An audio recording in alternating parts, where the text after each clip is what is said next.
remote control in his hand. Attempting to flee? Such a feat would not be so simple. Since you wish to experience the Golden Crow, allow me to unveil its true form. Switch to launch mode. With Jiang Yi's command, the Golden Crow trembled. In the next moment, it stood upright, its wings folding inwards, enveloping itself tightly. Its feather-like armor conformed closely, forming a protective shield. The thrusters encircled its 3 legs in a tight formation. At this moment, the Golden Crow resembled a golden rocket. Launch mode activated. Countdown. 10, 9, 8, 7, 3, 2. Aim. Boom. With a thunderous roar, brilliant red beams erupted fiercely from beneath the Golden Crow. With the collective force of dozens of plasma thrusters, the Golden Crow began its slow ascent. Inside the Golden Crow, Li Chui frantically pressed buttons on the control panel. To his astonishment, he discovered he had no control over the Golden Crow. This was not how it was supposed to be. He had envisioned soaring high and enjoying a life of luxury in the land of the eagle. While he was indeed soaring, the promised escape was nowhere to be found. In that moment, realization struck him. Why had the Golden Crow been bound to Jiang Yi's identity, allowing him to easily manipulate it? Such advanced military technology could not possibly lack defenses against strangers. This was clearly a trap designed to lure him into making a mistake and exposing himself. Jiang Yi, you have betrayed me. As Li Chui's desperate cries echoed, the Golden Crow ascended with increasing speed, vanishing from sight in the blink of an eye. Jiang Yi, what on earth is happening? Why is the Golden Crow still ascending? You must have a plan. Hurry and use it. If he hands over the Golden Crow to the land of the eagle, it will all be over. Liu Jiangwo and others were in a state of urgency, with Han Jinfeng already contacting the war zone to request the initiation of first-level combat readiness. The entire competition venue was under strict lockdown under Han Jinfeng's orders, prohibiting any unauthorized entry or exit. Contestants and spectators alike were thrown into chaos, but soon they were forcibly commanded to sit down. Preparations were underway to initiate signal jamming, preventing any news of the Golden Crow's ascent from spreading. Immediately command the aircraft near Yanjing to take off and intercept the Golden Crow. We must not allow Li Chui to transport the Golden Crow to the Eagle Nation. As Han Jinfeng issued order after order, the entire area was swiftly encircled by a multitude of soldiers, resembling an ironclad fortress. Concealed within the Military Science Academy in Shunshu, Li Yunfei was thrown into a state of panic. What was the sudden intent behind this? Were they attempting to capture all the operatives from the Eagle Nation in this competition? Hiss! Li Yunfei gasped, his face turning ashen. It was over. If he was discovered, everything would be lost. No, he could not sit idly by. Stealthily, Li Yunfei maneuvered towards the rear of the crowd. He had to convey the news to the Eagle Nation. They were his only salvation. Oh dear, why has my stomach suddenly started to ache? Li Yunfei clutched his abdomen, crying out in pain. The onlookers turned to him with skeptical gazes. Even Liu Jiangwo and Han Jinfeng furrowed their brows slightly. In such circumstances, to slip away from everyone's view, surely he had something to hide? Jiang Yi, however, smiled faintly and signaled to the crowd. It's nothing, you may go. I believe there is a restroom on the top floor of the Supreme Court building. Upon hearing this, Li Yunfei was overjoyed. Great, I shall return shortly. What is wrong with my stomach? As his figure vanished from the venue, Han Jinfeng curiously inquired. ISNT, this obviously an operative from the Eagle Nation? Xiao Jiang, what are you doing? What on earth is happening? Why did Li Chui suddenly betray us? This is bad. We want to be suspected of being spies as well. Will we? Amid the anxious gazes of Liu Jiangwo and others, Jiang Yi waved his hand and chuckled gently. Please remain calm, everyone. The Golden Crow has always been under my control. Just as the portions that could be showcased have been presented, it is now time to unveil its true core functionality. What? Liu Jiangwo and the others looked at Jiang Yi in disbelief. Core functionality? Remembering the model of the Golden Crow, their eyes suddenly lit up. The Satellite Killer. Chapter 25. The spy satellites in the debris belt, all destroyed. Jiang, are you suggesting? Jiang Yi smiled mysteriously, pulling out a tablet and turning it on. The screen was divided into 2 sections, displaying 2 real-time videos. The left side showed the interior of the Golden Crow's control room, while the right depicted what the Golden Crow's eyes were witnessing. Meanwhile, at the Eagle Nation's space agency, Director Smith gazed at the documents before him, a hint of joy crossing his face. The truly impoverished anti-missile satellites have successfully launched 123 units, now fully deployed over the Dragon Nation. Thanks to Musk's Star Curtain project, we could deploy such a number of anti-missile satellites without anyone being the wiser. With these anti-missile satellites, not a single ballistic missile from the Dragon Nation will be able to escape its borders. The Dragon Nation will become a toothless tiger, easily manipulated at will. In this moment, I ponder how the Dragon Nation can possibly escape the grasp of the mighty Eagle Sauce. How does one articulate that phrase in the tongue of the Dragon Nation? Above the heavens and below the earth, I alone am exalted. The supremacy of the blue planet is not something that anyone can dare to snatch from the hands of Eagle Sauce. Just then, the computer screen before him flickered with a crimson glow. Immediately, a piercing alarm resonated within the space agency. On the computer screen appeared the Global Rocket Launch Monitoring System, meticulously crafted by Eagle Sauce to oversee rocket launches worldwide. Utilizing hundreds of spy satellites suspended in outer space, any rocket launch would trigger an alert. Recently, there had been no reports of any nation planning to launch a rocket. So why the sudden alarm? Could it be a malfunction in the system? He stood up and tapped the computer screen. Director, we have detected a rocket launch from the direction of the Dragon Nation.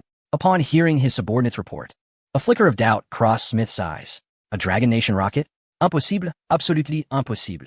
As the nation most likely to rival Eagle Sauce, the surveillance over the Dragon Nation was exceedingly stringent. Eagle Sauce had been monitoring several of the Dragon Nation's rocket launch sites around the clock. Yet curiously, in the past 6 months, they had not observed any activities related to rocket manufacturing in the Dragon Nation. The production of a rocket is a monumental endeavor. The transportation of materials alone would be detected by the intelligence agencies of Eagle Sauce in a timely manner. Given Eagle Sauce's intelligence capabilities and surveillance, it is inconceivable that they would only become aware post-launch. This defies logic. Upon this realization, Smith let out a cold chuckle. Cancel the alarm. This must be yet another scheme by the Dragon Nation's War Terror Bureau. No nation on the blue planet could manufacture rockets without evading our watchful eyes. This must be a deliberate act by the Dragon Nation to counter our true poverty anti-missile system, designed to create chaos. Their aim is to instill fear in us, granting them sufficient time to develop genuine countermeasures. In my estimation, the Dragon Nation will undoubtedly launch a multitude of decoy rockets during this period to obscure our perception. Just wait and see if you don't believe me. Smith elegantly resumed his seat in the swivel chair, lifting a cup of civet coffee to savor it with delight. Thinking of developing countermeasures against true poverty? Even granting them another century may not lead to success. The alarm ceased abruptly, and tranquility returned to the space agency. Meanwhile, the Golden Crow had breached the atmosphere and entered low Earth orbit. Inside the Golden Crow, Li Chui had completely relinquished any hope of controlling the vessel. He sat slumped in his seat, bereft of tears, his gaze vacant. At this moment, he was overwhelmed with the urge to weep. He had not anticipated that Jiang Yi would set such a monumental trap for him. Fortunately, the Golden Crow was equipped with an oxygen supply system, sparing him from the fate of asphyxiation. Madman, Jiang Yi, you lunatic, entered low Earth orbit, current altitude 600 kilometers. Li Chui's eyes were bloodshot as he slowly gazed out the window. This glance rendered him momentarily paralyzed. In the pitch-black cosmos, myriad stars twinkled, exuding an air of mystery and beauty. Beneath the Golden Crow, a blue planet dominated his view. The azure oceans and the yellow-green land stretched before him. He had never imagined he would one day venture into space. What if he couldn't return? Was Jiang Yi intending to exile him in space, forever estranged from Blue Star? Would the Eagle Nation orchestrate a rescue mission for him? Confronted with this unprecedented fear of the unknown, Li Chui was utterly panicked. He clutched the communicator, his voice hoarse with desperation. Jiang Yi, Brother Jiang, Lord Jiang. I was wrong. I truly understand my mistake. Please let me down. I swear, I will never again engage in treasonous acts for personal gain. I implore you, let me down, and I will divulge all the schemes of the Eagle Nation. At that moment, Jiang Yi's faint laughter echoed through the communicator. Now that you're here, let's properly test the various functions of the Golden Crow. Additionally, help us eliminate the Eagle Nation's spy satellites. Consider it a means of atonement. Li Chui nearly spat out a mouthful of blood. He understood that Jiang Yi was ruthlessly targeting his psyche. By compelling him to destroy the Eagle Nation's spy satellites, Jiang Yi was severing his escape route. If the Eagle Nation discovered that he had destroyed their spy satellites, there would be no possibility of him ever being accepted again. Realizing this, Li Chui felt his body go weak, entirely losing the will to resist, murmuring, Jiang, you have a cruel heart. Adaptive stealth system activated. Spectrum sensor array activated. Scanning in progress. Scan complete. 243 enemy targets detected. Shall destruction commence? Li Chui's expression shifted, and he hurriedly focused on the screen before him. Once the sensors completed their scan, the display revealed over 100 red dots indicating enemy targets. The Golden Crow's super-intelligent AI had excluded all satellites belonging to Long Nation. The remainder were all foreign satellites hovering above Long Nation. Li Shui peered out the window, his view obscured by a dense cluster of space debris. This detritus was the result of years of rocket launches by various nations, even creating a massive debris belt surrounding Blue Star. Where the satellites? Li Shui scanned his surroundings, struggling to find any trace of satellites, but to no avail. Commencing destruction, Target 1 is 20 kilometers away. Closing in, the form of the Golden Crow swiftly transformed. 30 seconds later, it reverted to its mechanical bird shape. The Golden Crow's wings unfurled, and several thrusters behind its wings emitted streams of crimson light as it surged forward. Soon, Li Shui's gaze fell upon a stealthy satellite.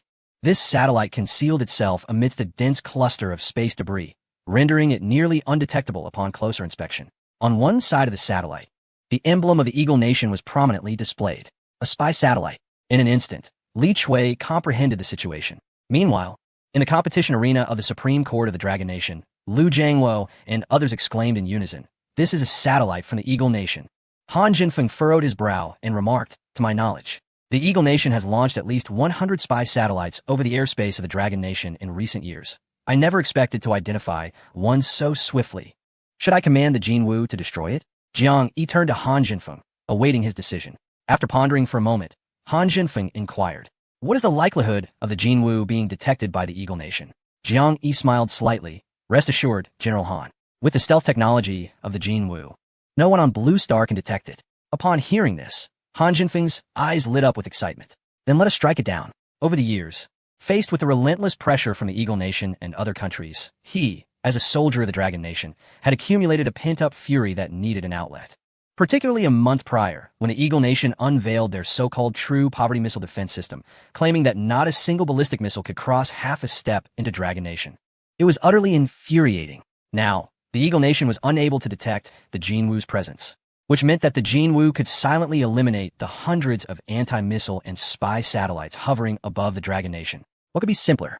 Today, let us deliver a resounding blow to the Eagle Nation, making them understand why the flowers bloom so vividly. Chapter 26. The Flustered Eagle Nation Space Agency. UFO attack. Should the Eagle Nation seek retribution afterwards? Let them produce evidence. If they have no proof, how can they accuse us? Could it not be the extraterrestrials they often proclaim? Laughter erupted among the crowd. Jiang Yi, too, was eager to initiate the operation. He had been pondering how to demonstrate the destructive capability of the Jinwu against satellites.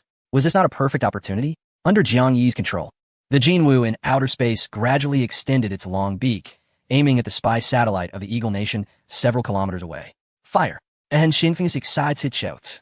Jiang Yi decisively pressed the launch button. A crimson laser shot forth from the Jinwu's beak like thunder, striking directly at the Eagle Nation's spy satellite. In an instant, a large hole was melted into the center of the satellite. The next second, it silently erupted in a burst of sparks, in a vacuum of space. Sound could not travel, making everything eerily quiet. However, on Blue Star, Han Jinfeng and the others erupted in jubilant cheers. "Excellent. What a relief. Well done." The audience present looked on curiously, unsure of what had transpired. Upon witnessing a few individuals laughing heartily, a sense of relief washed over them as well. The jubilant expressions of the high-ranking officials suggested that their departure might be imminent. Meanwhile, within the confines of the Golden Crow, the report echoed. "Target has been destroyed. Approaching Target 2. Listening to the broadcast, Li Shui felt an unexpected wave of liberation.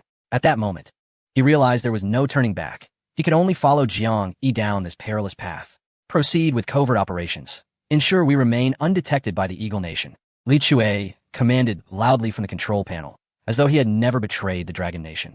The remaining 242 satellites must be obliterated if they were to act. They must do so decisively. Once these satellites were eradicated, he would emerge as a national hero. Upon his return, he would undoubtedly receive a warm welcome. Maintain a low profile. Maintain a low profile.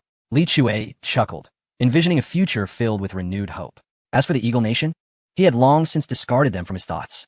At that moment, the Eagle Nation Space Agency was in disarray. The instant the spy satellite was destroyed, urgent alarms blared throughout the agency. "Director, we have a situation.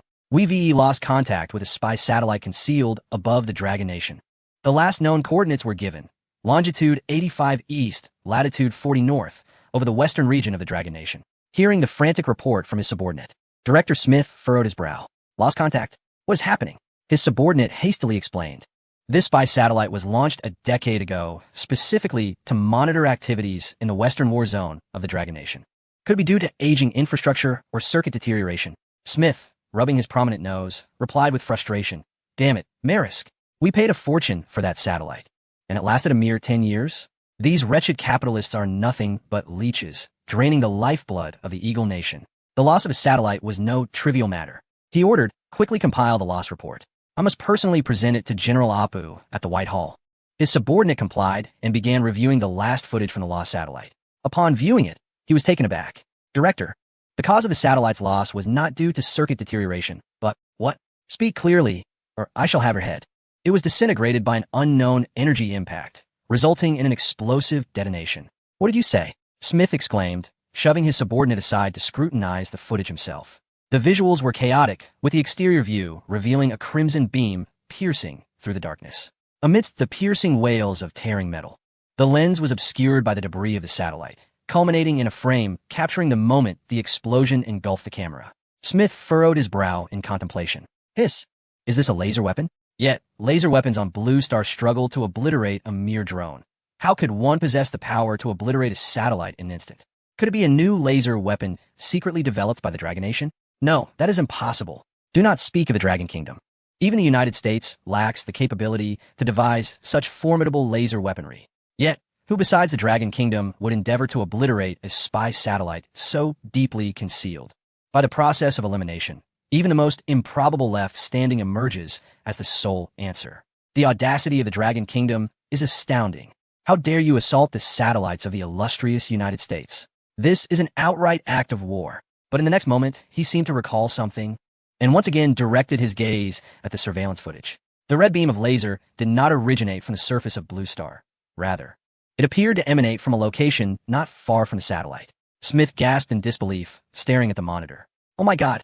A laser weapon manifesting in outer space. Could it be an extraterrestrial assault? At this utterance, the entire space agency descended into chaos. As one of the closest groups to outer space on Blue Star, the personnel at the space agency harbored the deepest reverence for the cosmos. They firmly believe that humanity is not the sole life form in the universe. Should extraterrestrials ever descend upon Blue Star, they would undoubtedly possess superiority over humankind. This is precisely how the science fiction blockbusters of the United States portray it. Divine Maria, this must be the handiwork of aliens. No one on Blue Star could achieve such a feat. Only extraterrestrials could accomplish it. Oh, Lord Shiva, are we to return to your embrace? They will bring forth intellects, droplets of water, and two-dimensional foils to annihilate humanity. The apocalypse of Blue Star is nigh. Hurry home to reunite with your families. A bead of cold sweat trickled down Smith's brow. He could scarcely fathom the reality of an alien arrival. Yet, soon he sensed something amiss and swiftly quelled the turmoil among his subordinates. Damn it, I was nearly swayed by this band of fools. Cease immediately. If it truly were aliens, how could they possibly target only one of our satellites? The United States has deployed thousands of satellites across Blue Star. Why single out the Dragon Kingdoms? Mindless imbeciles, this is clearly a secret weapon of the Dragon Kingdom. Smith's expression turned grave as he bellowed. There are no aliens in this world, no flying saucers, and no imminent human apocalypse. Anyone who dares to propagate such rumors will face military prosecution. Damn it, how did the Dragon Kingdom manage to stealthily launch a secret weapon into space? Investigate. I demand a thorough inquiry. We must ascertain what the Dragon Kingdom has employed, just as Smith's voice reached a fever pitch with his commands. The piercing alarm of the space agency blared once more. Director, the number 3 satellite of the anti-missile system above the Dragon Kingdom has gone dark. The number 86 spy satellite above the Dragon Kingdom has lost contact. The number 73 spy satellite has also gone dark. Reports flooded in from his subordinates, and Smith's forehead glistened with sweat. On the vast screen mounted on the wall of the space agency, red dots indicated the operational positions of all United States satellites. Above the skies of the Dragon Kingdom, 3 red dots vanished in an instant. Smith trembled all over, exclaiming, "This is impossible. These 3 satellites are spaced several kilometers apart. How could they be obliterated so swiftly? Just how many secret weapons has the Dragon Kingdom developed?" Before Smith could finish his sentence, the alarm blared once more. Chaos erupted once again within the space agency. As Smith and his colleagues looked on in stunned disbelief, satellite after satellite was annihilated. What on earth was happening? In the midst of Smith's desperate cries, the 243 satellites hovering above the Dragon Kingdom dwindled to a mere 100. Chapter 27. The Eagles panic. All anti-missile satellites destroyed. The staff of the space agency were utterly thrown into disarray. Was it not aliens? What then could explain the rapid destruction of these satellites? If the Dragon Kingdom possessed such power, how could they have been suppressed by the Eagle for decades? Holy Jesus, it must be extraterrestrials. Goodness gracious, apart from aliens. I can fathom no other explanation. It must be aliens from the Centaurus constellation, 300 light-years from Blue Star. I have always asserted that there exists life there. Amidst the turmoil within the space agency, Smith, drenched in sweat, sank to the ground in despair. It was over. Everything was lost. The hundreds of spy satellites, painstakingly assembled over decades, lay in ruins. The Eagle's decade-long secret endeavor, costing billions. To develop a truly poor anti-missile system had barely warmed in his hands before being utterly destroyed. Gone was his former composure. He frantically boarded the vehicle heading to the White Palace. I must see General AP. I have astonishing news to report. Aliens have arrived. The end of the Eagle is nigh. Meanwhile, far away in the Supreme Court of the Dragon Kingdom, Jiang Yi, controlling the Golden Crow, was reveling in the moment. It was as if he were playing a game, effortlessly commanding the Golden Crow to obliterate satellites hidden deep within the cosmos. Jiang Yi, little Jiang, came a voice of Han Jinfeng. Jiang Yi turned to see Han Jinfeng, his face alight with excitement, staring intently at the screen of a tablet like a child. Could I have a turn? Just for a moment. In the White Palace, General AP had lost considerable weight due to incessant demands for repayment from various nations, leaving him with no appetite even for his beloved cola. He sat behind his desk, his face clouded with gloom, as if all joy had fled him. Just then, Space Agency Director Smith and Minister of Defense Wei Luan burst into his office. General, we are in grave trouble. AP, already in a foul mood, erupted in fury. Damn it, has your family not taught you the basic tenets of gentlemanly etiquette? Bursting into my office without prior notice. Do you seek insurrection? Smith stumbled, nearly toppling over Wei Luan in his haste. Your Excellency, do not dwell on trivial matters. Aliens have invaded Blue Star. Upon hearing Smith's words, AP seemed momentarily stunned, gazing at Smith in disbelief. What had he just heard?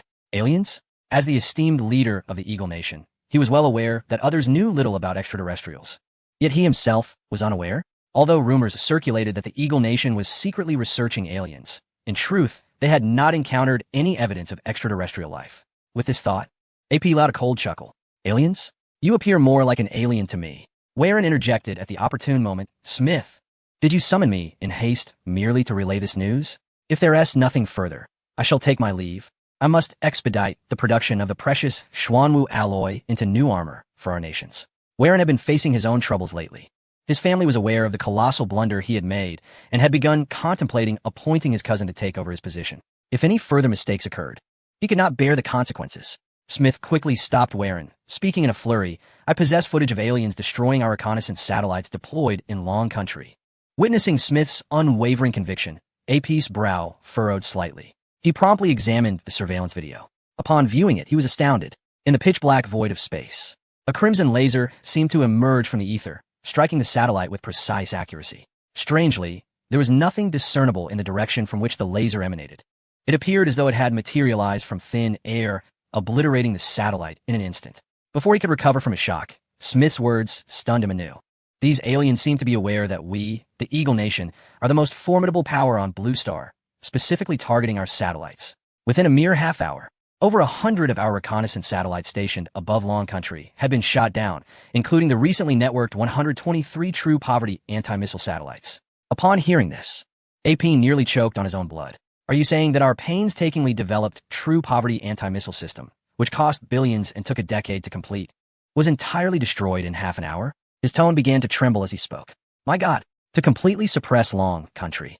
How much manpower and resources had the Eagle Nation expended over the past 10 years to finally achieve the true poverty anti-missile system? And it has vanished without a trace? Not even a ripple was caused on Blue Star. If the opposition were to learn of this, he would become the first leader in the history of the Eagle Nation to be imprisoned due to a monumental error. Damn it, Marisk. Did he not claim that the true poverty anti-missile system was foolproof and would never be easily destroyed? Just days ago, he was online denouncing my tax reform proposal as repugnant. It is all his fault. I shall order a thorough investigation into his company. Damn it, a parasite like him, squandering the hard-earned taxes of the citizens, deserves to rot in prison. After a furious tirade, AP finally managed to calm his temper. Are you certain that extraterrestrials destroyed our satellites? Smith nodded repeatedly. I am certain. No nation on Blue Planet possesses laser weaponry of such formidable power. Then, my dear Smith, enlighten me. Why is it that the destroyed satellites were exclusively our spy satellites and missile defense systems deployed over the Dragon Country? AP sneered, continuing his inquiry. Moreover, this occurred merely 2 months after we deployed the missile defense system. Well, perhaps it's a coincidence? Listening to Smith's words, AP's face flushed with anger. Nonsense. If a few satellites were lost, one might attribute it to extraterrestrials. But what are the odds of such a coincidence? The hundreds of destroyed satellites were all deployed by the United States, specifically targeting the Dragon Country. Are you suggesting that extraterrestrials came to assist the Dragon Country in eliminating threats? Smith appeared quite embarrassed, stammering, unsure of how to respond. He had contemplated this very question, yet the footage from the surveillance video left him without an explanation. Fool, how can you not see such an obvious truth?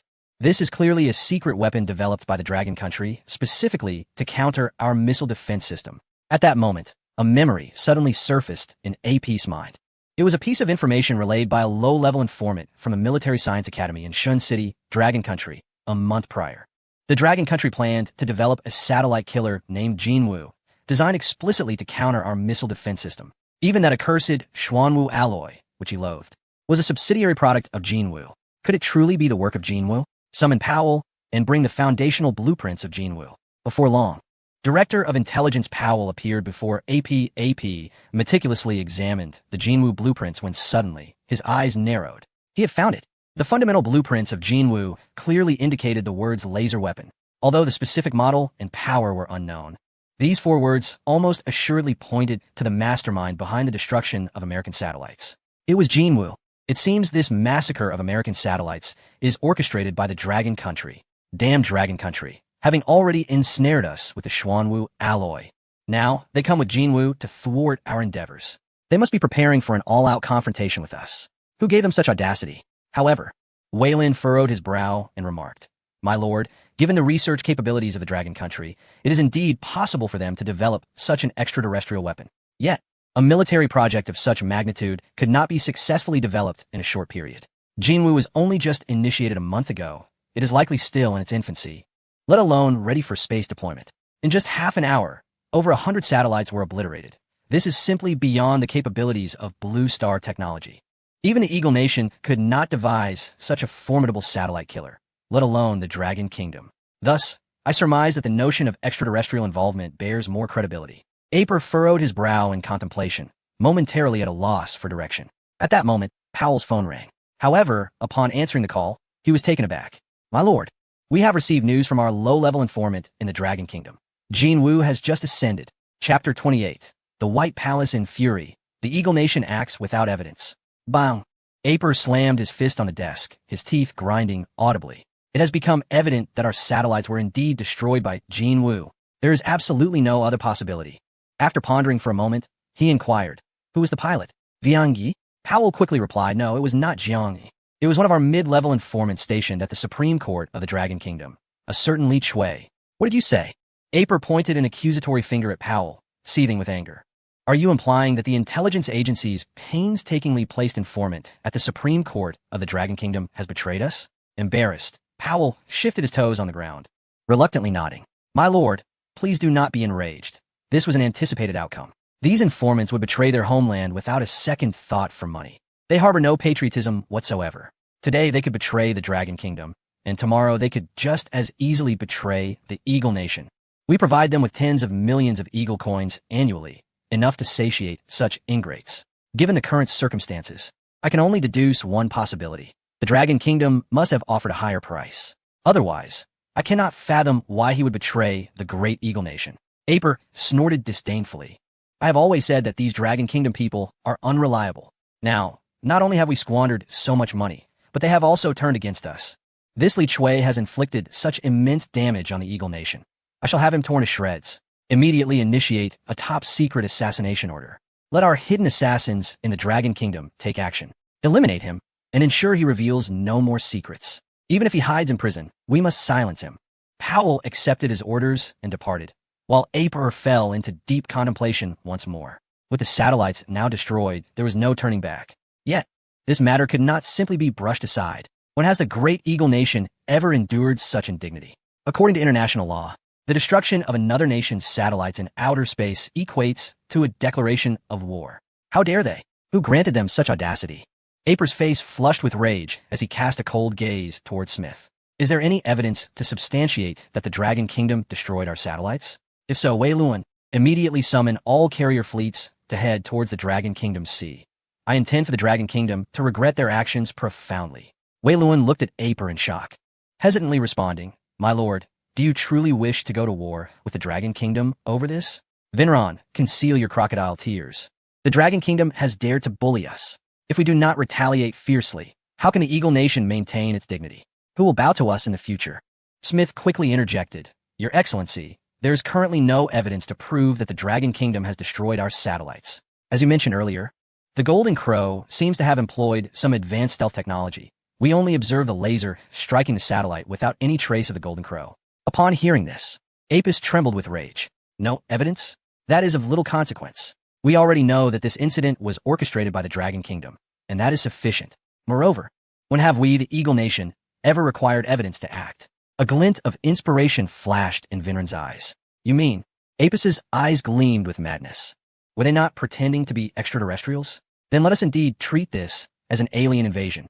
Convene an emergency joint meeting with the theme. Alien spaceships appear in the skies of the Dragon Kingdom, attacking the star-curtained satellites. As a community of shared human destiny, we must unite nations and demand that the Dragon Kingdom unconditionally open its airspace, allowing international aerial forces to intervene against the aliens. He let out a cold laugh. Until we find this so-called extraterrestrial.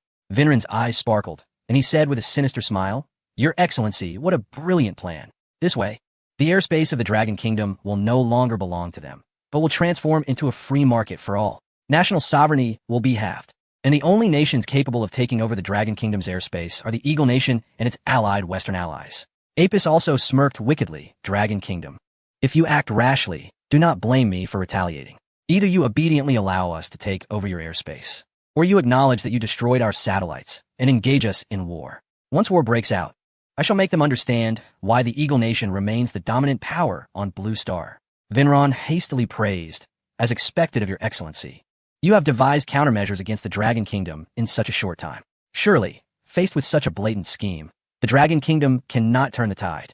Apis and Vinron continued to discuss specific details before swiftly submitting the agenda for the joint meeting. The theme of the agenda, alien invasion, humanity survival at stake. What? Are you saying that aliens destroyed the hundreds of satellites deployed by the Eagle Nation over the Dragon Kingdom? The Secretary General of the joint meeting, James, asked in astonishment. After reviewing the surveillance footage, he gasped and promptly expedited the meeting time, notifying all nations to attend. Concerning the survival of humanity, all national leaders agreed to participate. Meanwhile, the high-ranking officials in the Dragon Kingdom were genuinely startled upon hearing this news. Aliens in the skies of the Dragon Kingdom, and they assisted in destroying hundreds of the Eagle Nation's spy satellites? These aliens seem rather amiable. The esteemed leader pondered momentarily and swiftly attained clarity on the matter. Let us investigate whether there have been any recent developments concerning satellites in our beloved Dragon Nation. The Secretary immediately made the necessary inquiries. A few minutes later, the Secretary returned, reporting the astonishing news.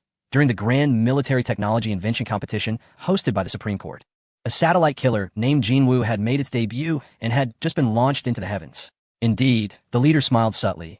I suspected as much. It must be the handiwork of those mischievous young ones beneath me. Who else but our own people would pursue the satellites of Eagle Sauce with such fervor? Has our technological prowess reached such heights that we can obliterate their satellites without leaving a trace? He continued, Once I conclude this joint conference, we shall visit the Supreme Court. They have brought glory to our nation and deserve commendation. The Secretary promptly adjusted the schedule. An hour later, the joint conference commenced. The leader took his place at the head of the table, flanked by the senior officials of the Dragon Nation, while a distinguished translator sat behind him. On the enormous screen before him, the leaders of various nations were nearly all present. In the next moment, the figure of Secretary General James appeared on the screen. Clearing his throat, he solemnly announced, We shall now commence the 884th Joint Conference. The agenda has been submitted by Eagle Sauce. An hour and a half ago, over 100 satellites deployed in outer space were systematically destroyed.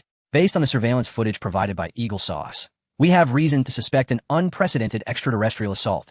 Thus, we convene this joint conference to solicit collaborative strategies from all nations. Chapter 29. A request for the Dragon Nation to open its airspace and the deployment of troops in foreign concessions upon concluding a statement. The screen shifted to the White Palace, where the leader of Eagle Sauce, AP, appeared, his expression one of profound sorrow. This marks a grievous chapter in human history. The first encounter with extraterrestrial beings has been marred by the destruction of over 100 satellites. As of this moment, 243 satellites deployed by Eagle Sauce in outer space have been obliterated. What a heartbreaking event this is. The extraterrestrials have exhibited unequivocal hostility.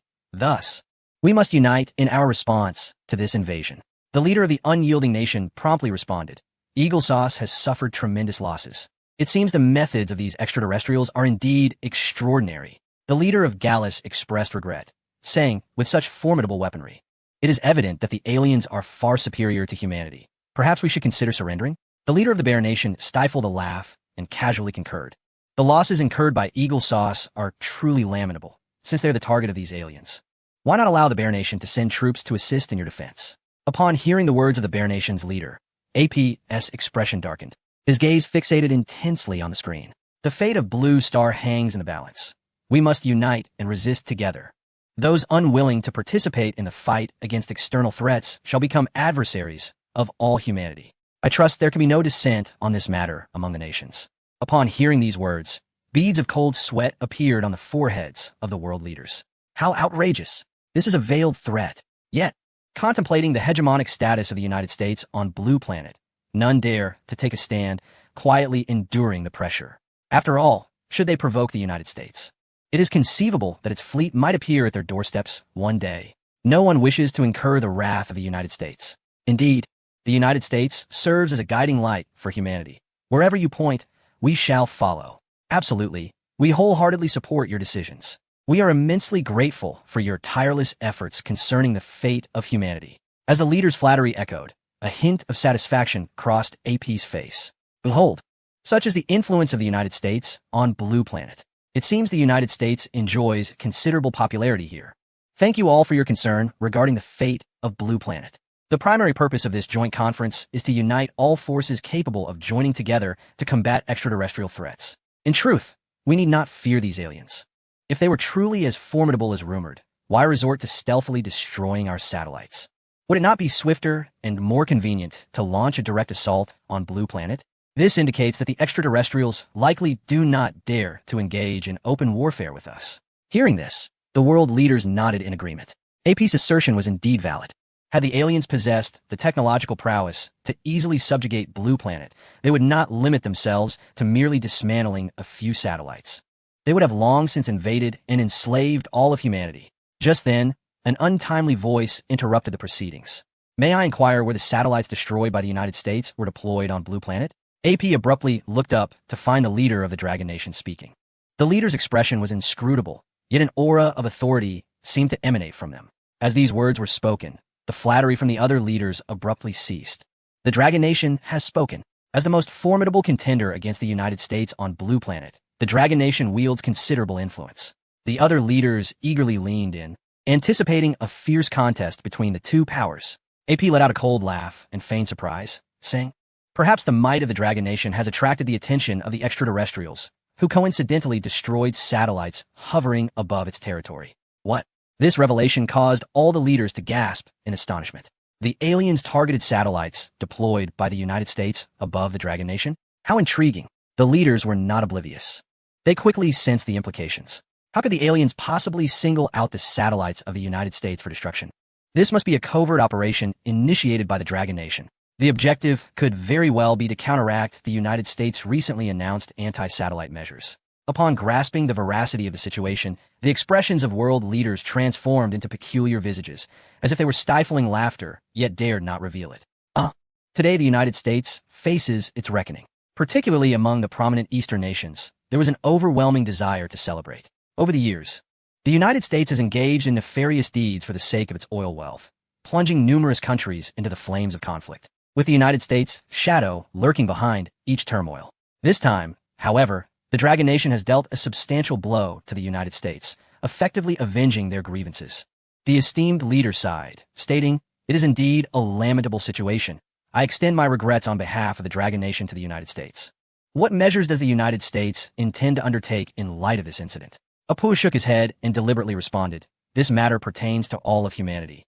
The strategy to combat it should be determined collectively by all nations." Upon hearing this, the heads of state erupted into a cacophony of voices, each proposing differing solutions amid the ensuing chaos. From within the tumult, James's voice emerged. Given that this topic was initially raised by the United States, they may already possess some contingency plans. Perhaps we should consider their perspective. A cold smirk crept across Apu's lips as he spoke solemnly. After gaining some understanding of the adversary's capabilities, I propose the following. Since the extraterrestrial presence has manifested above the Dragon Nation, we suspect that their next strike will be directed at the Dragon Nation. I suggest that the Dragon Nation open its airspace to the world, permitting entry to any nation, and establish enclaves throughout its territory to allow foreign troops to be stationed there. This is essential to address the current crisis facing humanity. As Apu's words echoed in the conference room, a wave of astonished exclamations ensued. The heads of state were left dumbfounded. What did the United States propose? They actually sought to compel the Dragon Nation to unconditionally open its airspace and permit foreign military presence? Was this not tantamount to demanding the Dragon Nation's unconditional surrender, reducing it once more to the status of a helpless entity as it had been a century ago? The leader's countenance darkened, yet with remarkable fortitude, he suppressed his simmering fury. However, those surrounding him could no longer contain their outrage, erupting in vehement exclamations. Cursed United States! Their schemes are audacious. Why not open their own airspace as well? The Dragon Nation has taken a century to regain its strength, and now they wish to thrust us back into subjugation. Leader, you must not acquiesce to their demands. The leader nodded, ever so slightly. Silence. We must not provide amusement to the other nations. Following Apu's proposal, the onlooking nations began to voice their opinions. The leader of the Unfallen Nation raised an eyebrow, grinning slyly. The Unfallen Nation finds the United States proposal commendable. For the survival of humanity, the Dragon Nation must indeed open its airspace and allow foreign troops to be stationed. The Gallic Nation swiftly echoed. The Dragon Nation need not panic. Look at us, we opened our own borders decades ago, which spared us considerable losses. The audacity of the Foot Basin Chicken is astounding. Since they have reached this point, I propose that the Dragon Nation entrust the management of the 3 eastern provinces to us, and we assure that no extraterrestrial will harm a single citizen of the Dragon Nation. The Bangwa, also sneered and interjected. The Guangbiao region is closest to us, and we demand to deploy troops there to assist the Dragon Nation in training its warriors to combat the aliens. With the support of the Eagle Sauce, the nations led by the Western Alliance have begun to covet territory as if the Dragon Nation were already their prey. Chapter 30. Unanimous approval? Excellent. The Dragon Nation casts a veto. The expression of the high-ranking leader grew increasingly grim, and the leaders of the Dragon Nation clenched their fists. Is there truly no way to thwart them? The leader was lost in thought. The Eagle Sauce has indeed played a clever move. They are faced with the dilemma of either not acknowledging the situation, thereby relinquishing control of the airspace, or admitting their involvement and declaring war against the Eagle Sauce. Due to the moral high ground they occupy, it is highly likely that other nations will join in. This is indeed a precarious situation. Amid the gleeful gazes of the world leaders, the high-ranking leader slowly rose. In the face of any challenge that may impact the collective security and development of humanity, we firmly believe that nations should transcend social systems and cultural differences, upholding the concept of a shared human destiny, and unite in the fight against extraterrestrial threats. This aligns with the Dragon Nation's consistent advocacy for a globally cooperative governance perspective of consultation, construction, and sharing. On the path to exploring the mysteries of the universe and confronting unknown risks, no one can stand alone. Only by adhering to a shared, comprehensive, cooperative, and sustainable security perspective can we compose a new chapter of unity and collaboration for human civilization. At this moment, as the blue planet faces tribulations, the Dragon Nation will certainly not stand idly by. At this point, the leader paused. However, we hold some differing views regarding the Eagle Sauce's proposal. His tone suddenly turned resolute. I wish to pose a few questions to the Eagle Sauce, and I ask that they respond truthfully. Why have Eagle Sauce satellites appeared above the Dragon Nation, and why are there so many, over 100? This is the first inquiry. When the Eagle Sauce announced the Star Curtain plan, claiming to blanket the globe with Star Curtain satellites, we vehemently opposed it to no avail. It now appears that these satellites are indeed spy and anti-missile satellites. Is that correct? This is the second inquiry. What is the Eagle Sauce's true intention in deploying these spy and anti-missile satellites above the Dragon Nation? This is the third inquiry. I request that the Eagle Sauce answer these questions earnestly. Upon hearing this, Apu's expression shifted, gradually darkening. He coldly stared at the high-ranking leader and slowly said, "Does the Dragon Nation imply that you admit to destroying our satellites?" Yet the leader showed no fear and retorted, "Chief Apu, one must speak with evidence. Especially as heads of state, we ought to adhere to this principle." Apu's face flushed with anger. The leader's implication was clear. Without evidence, what right do you have to make such accusations? Very well.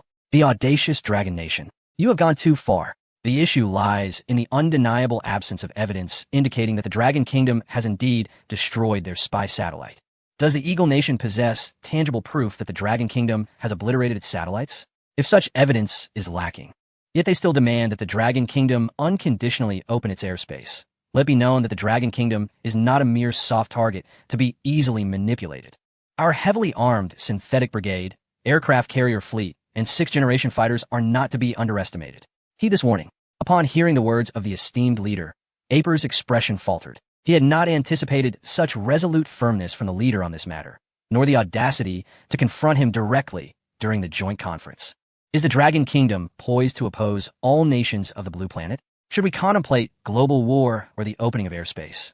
It should be clear which outcome would incur the least loss for the Dragon Kingdom. The current situation has become exceedingly apparent. I advise against opposing the entire world. The repercussions are beyond your capacity to bear. Aper surveyed the room, his gaze piercing. The joint conference had nearly reached unanimous approval of our proposal. The airspace of the Dragon Kingdom must be opened, and countries must be permitted to station troops. Should the Dragon Kingdom refuse, prepare for a global confrontation. The esteemed leader snorted dismissively and replied, "Unanimous approval? Excellent, I cast my veto." Aper nearly spewed blood upon hearing the leader's declaration. He had forgotten that this was a joint conference, where the 5 major powers were entitled to exercise a veto. For years, they had wielded this privilege over others. Yet today, it was their turn to face it. How shameless. Aper seethed with anger, yet found himself powerless against the leader. Likewise, the leader smiled slightly and continued, "If you desire the Dragon Kingdom to open its airspace, it can be done. However, adhering to the principle of mutual support and shared prosperity, I demand reciprocal openness of our airspaces and the signing of a non-aggression treaty with the Dragon Kingdom. But if your intentions are to encroach upon the interests of the Dragon Kingdom, we shall never yield.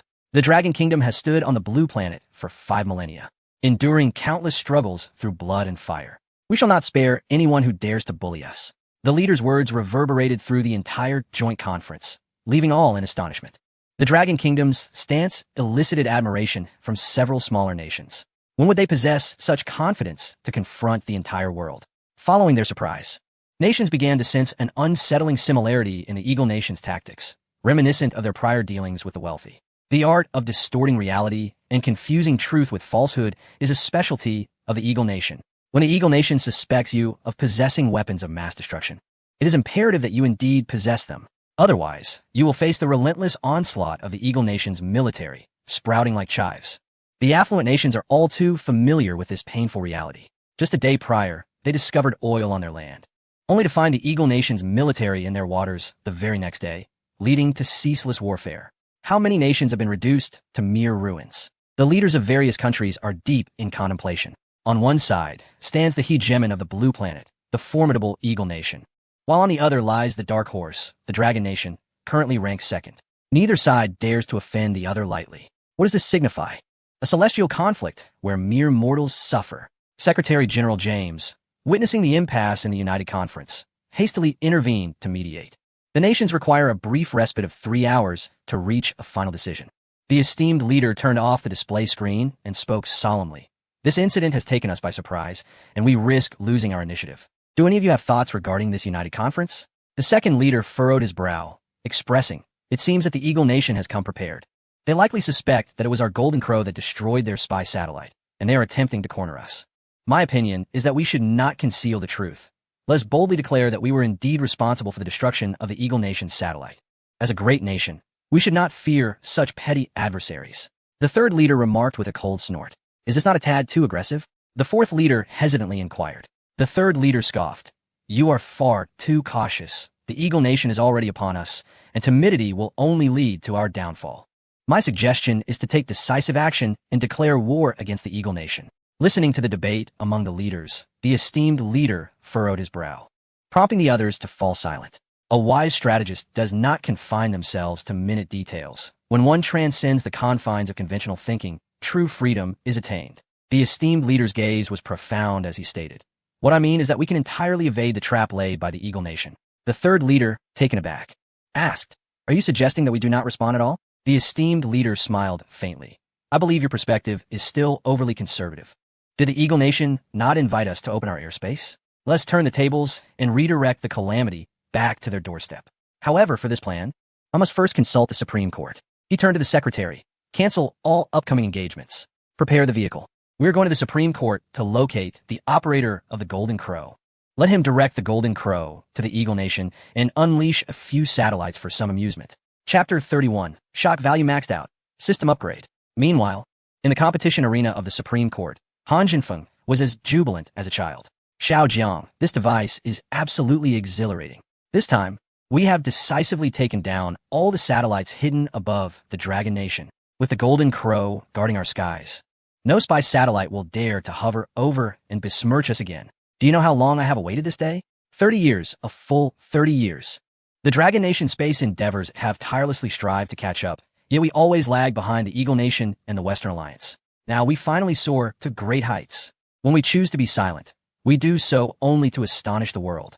From this day forth, none shall underestimate the prowess of the Dragon Nation in space. Xiao Jiang, we owe this all to you." Listening to Han Jinfeng's commendations, Jiang Yi smiled slightly. "This is merely my duty. In the future, Longwo will grow even stronger and will no longer be subdued by any nation. The humiliations of a century ago shall never recur." Liu Jiangwo and others nodded in silent agreement. Look at this remarkable young man. How could he possibly be a traitor who stole the J-35 blueprints? With this thought, Liu Jiangwo took the initiative to speak. "Xiao Jiang, I believe the likelihood of you stealing the J-35 blueprints is virtually non-existent. Consider this. Since you have managed to develop the Jinwu, a groundbreaking military technology, why would you resort to theft and ruin your future? Although the J-35 is indeed a cutting-edge military innovation, the Jinwu is not inferior to it. This clearly indicates that Xiao Jiang has been wronged." His eyes were filled with admiration for talent. It was one thing not to know before, but now that we are aware of such an extraordinary genius as Jiang emerging from Longhua, we must not allow his spirit to be crushed. Jiang Yi's grievances must be redressed. It seems the Supreme Court requires a thorough cleansing. As the leader of Longhua's scientific community, we cannot allow these rats to spoil the broth. Niu Yuli also nodded in agreement. "Xiao Jiang, rest assured, we will seek justice for you. We will start with Li Chui. What do you think, Vice President Zhao?" Zhao Kongqing's expression was as dark as water, yet anger flickered in his eyes.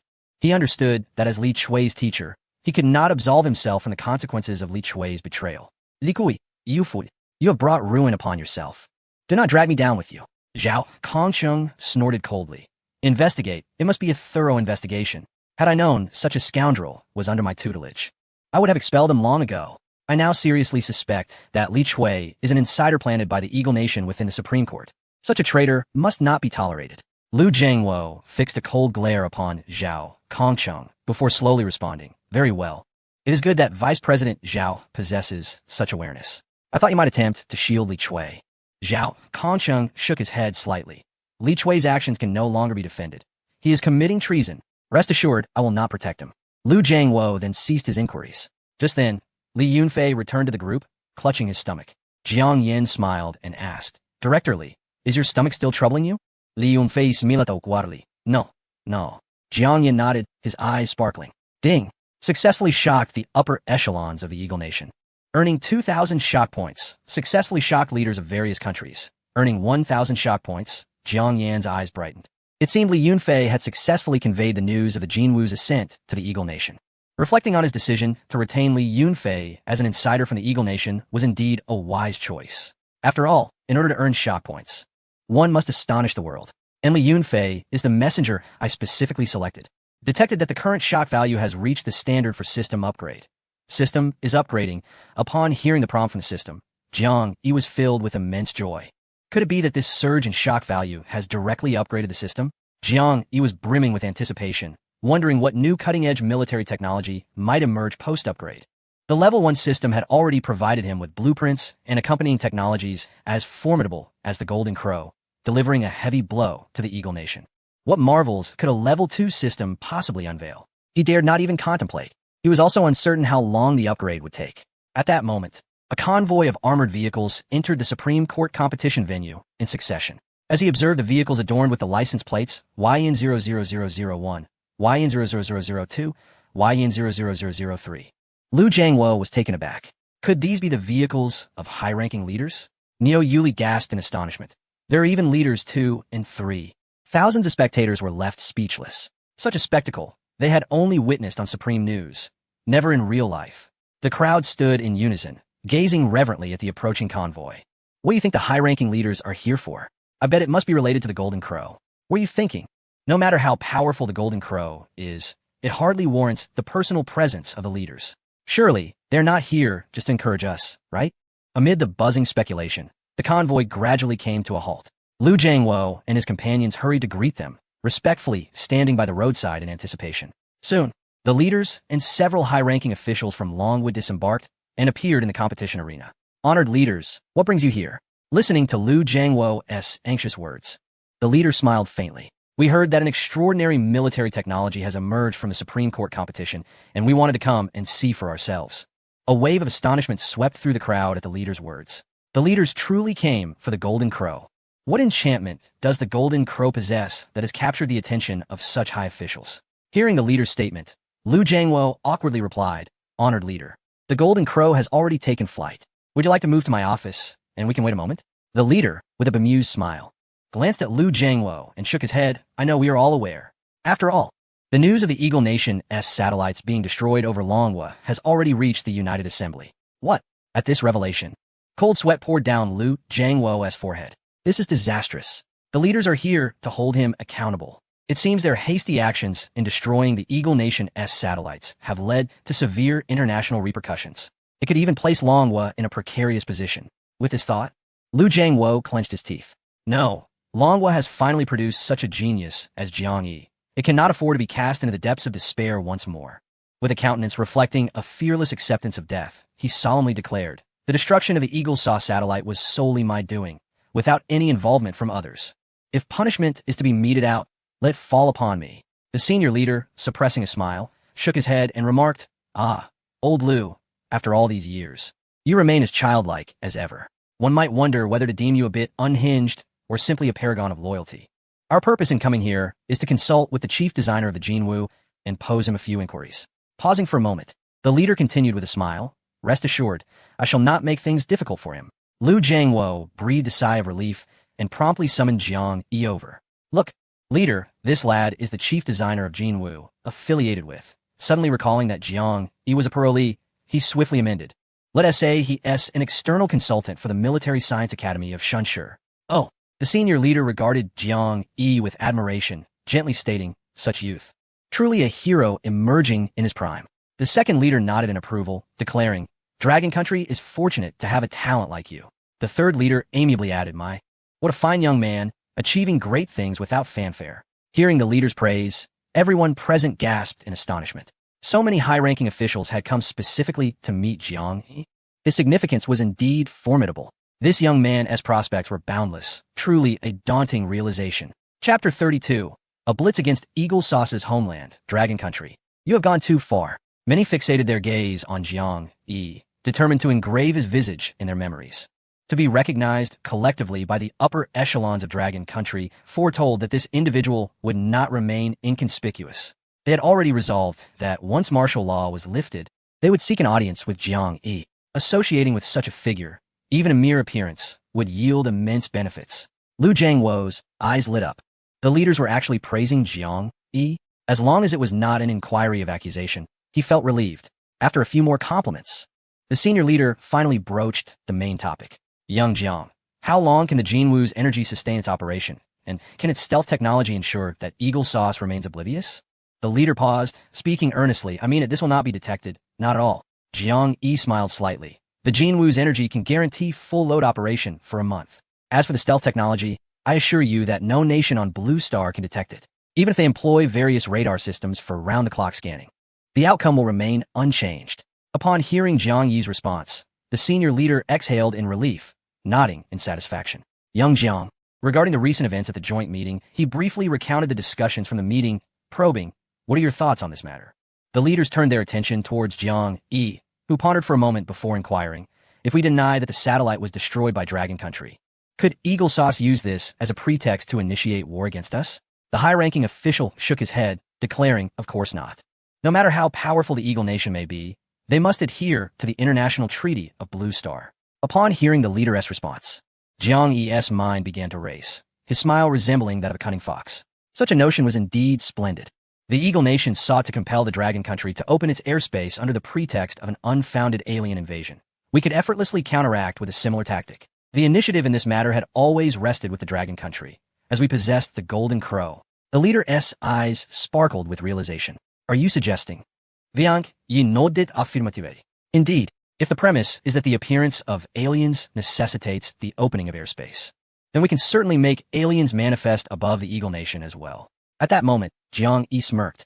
I shall see whether the Eagle Nation will willingly open its airspace. After all, this proposal was initiated by them. They must take the first step, mustn't they?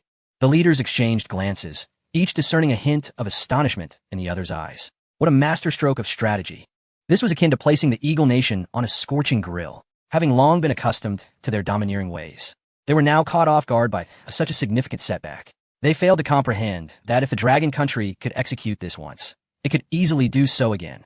Very well, good fellow, they acknowledged, having been entrenched in a defensive mindset, bound by conventional thinking. They had not realized that now the tables had turned, placing them in an absolutely subordinate position. The high-ranking official nodded with satisfaction. Let us proceed with Jiang Yi's plan. However, we must not obliterate all satellites above the Eagle Nation outright. Let's first target a modest number, perhaps 400 or 500. This way, we could inflict pain without driving them to desperation, allowing them to learn a valuable lesson. Jiang Yi, this task is entrusted to you. We must return to continue our meeting and aim to complete the mission within 2 hours. Jiang Yi stood at attention, understood.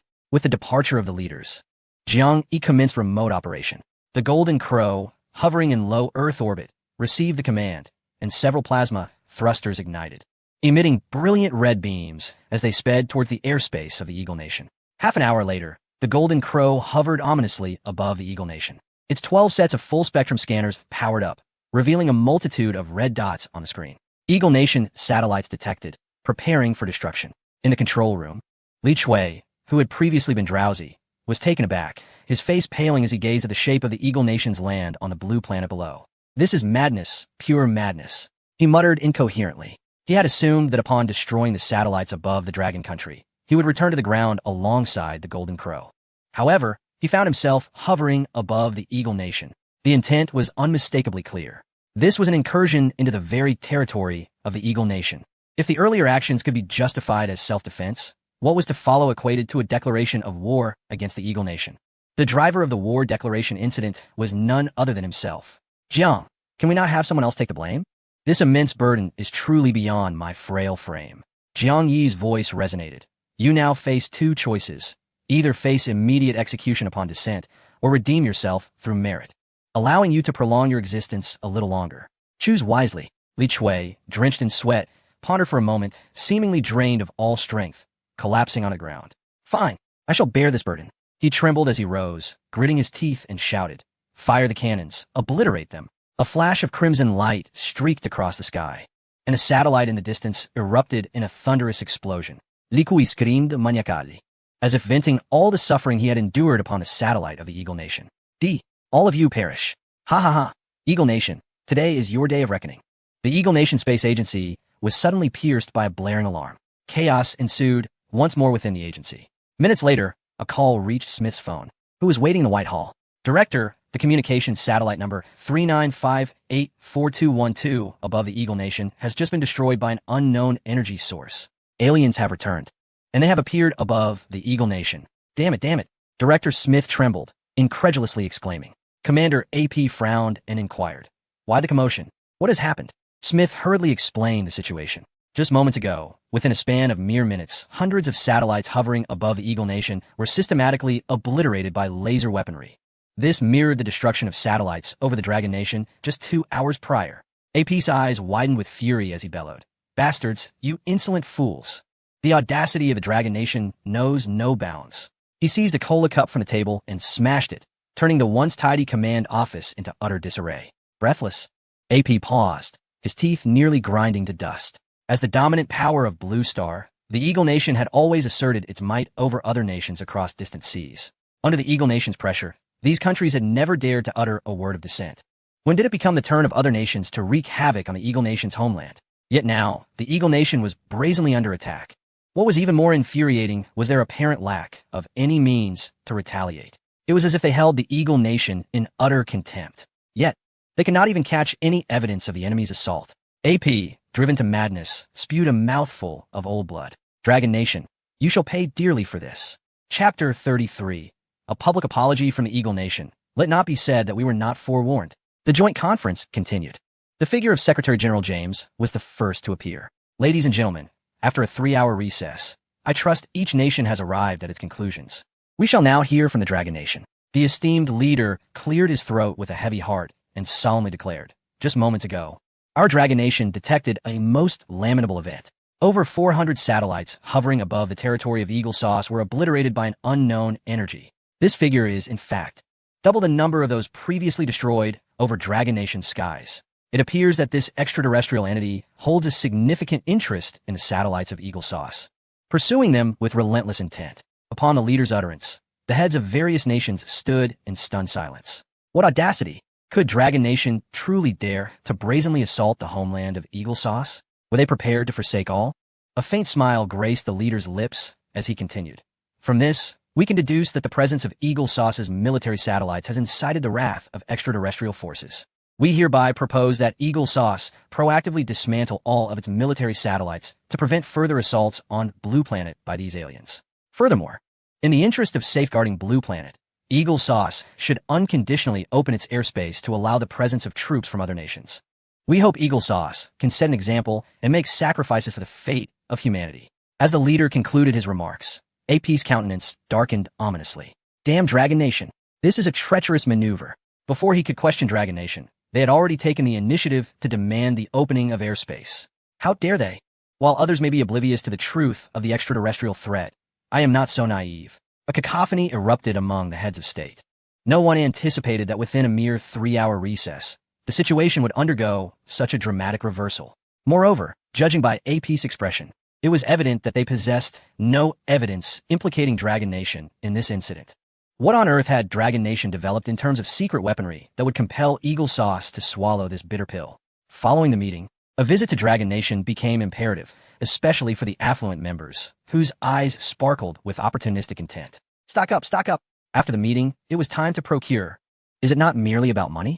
The wealthy have plenty. With this newfound capability to target satellites, how would Eagle Sauce continue to assert dominance over them? However, the sheer power of Dragon Nation's secret weapon was astonishing. It seems that henceforth, we must adopt a more humble stance when addressing issues related to Dragon Nation. After all, no one wishes to provoke a formidable nation that even Eagle Sauce cannot contend with. The members of the Western Alliance wore grim expressions, silently cursing the incompetence of Eagle Sauce. Originally, if Eagle Sauce had successfully pressured Dragon Nation into concessions, they would have had an opportunity to seize a significant advantage. Yet, to their astonishment, Dragon Nation had turned the tables on them. Their pride made it utterly intolerable to accept such an outcome. All eyes were now fixed on Eagle Sauce for a response. AP's lips twitched in frustration. He yearned to unleash his fury, but the matter at hand concerned national security, and he could only suppress his ire. With a forced calm, he stated, following meticulous analysis by our space agency, it appears that the recent mass disappearance of satellites may not be linked to extraterrestrial involvement. It appears that there may be an issue with the quality of the Starlink satellites, necessitating an internal investigation. We sincerely apologize for the adverse impacts this has caused to various nations. The previous agenda has been rendered void. Henceforth, there is no need for further concern from all parties involved. With that, Apis vanished from the screen in an instant. Secretary General James, observing that the main figure had departed, stepped forward to preside over the proceedings. Since the proposal from the United States has been nullified, this meeting concludes here. Wait. Just as he spoke, the authoritative voice of the leader resonated once more. James paused, momentarily taken aback.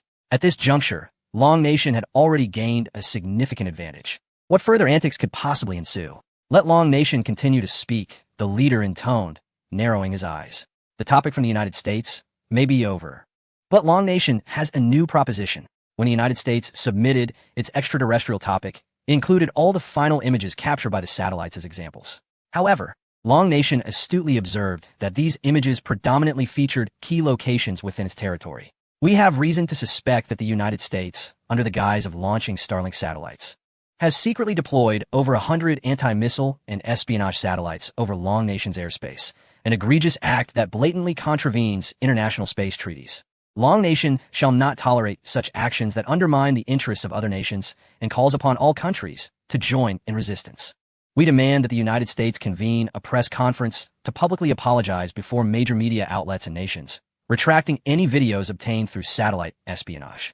Furthermore, we require assurances that no espionage or anti-missile satellites detrimental to Long Nation's interests will be launched over our airspace. Should the United States refuse our demands, Long Nation will resort to all necessary measures, including but not limited to warfare, to counteract.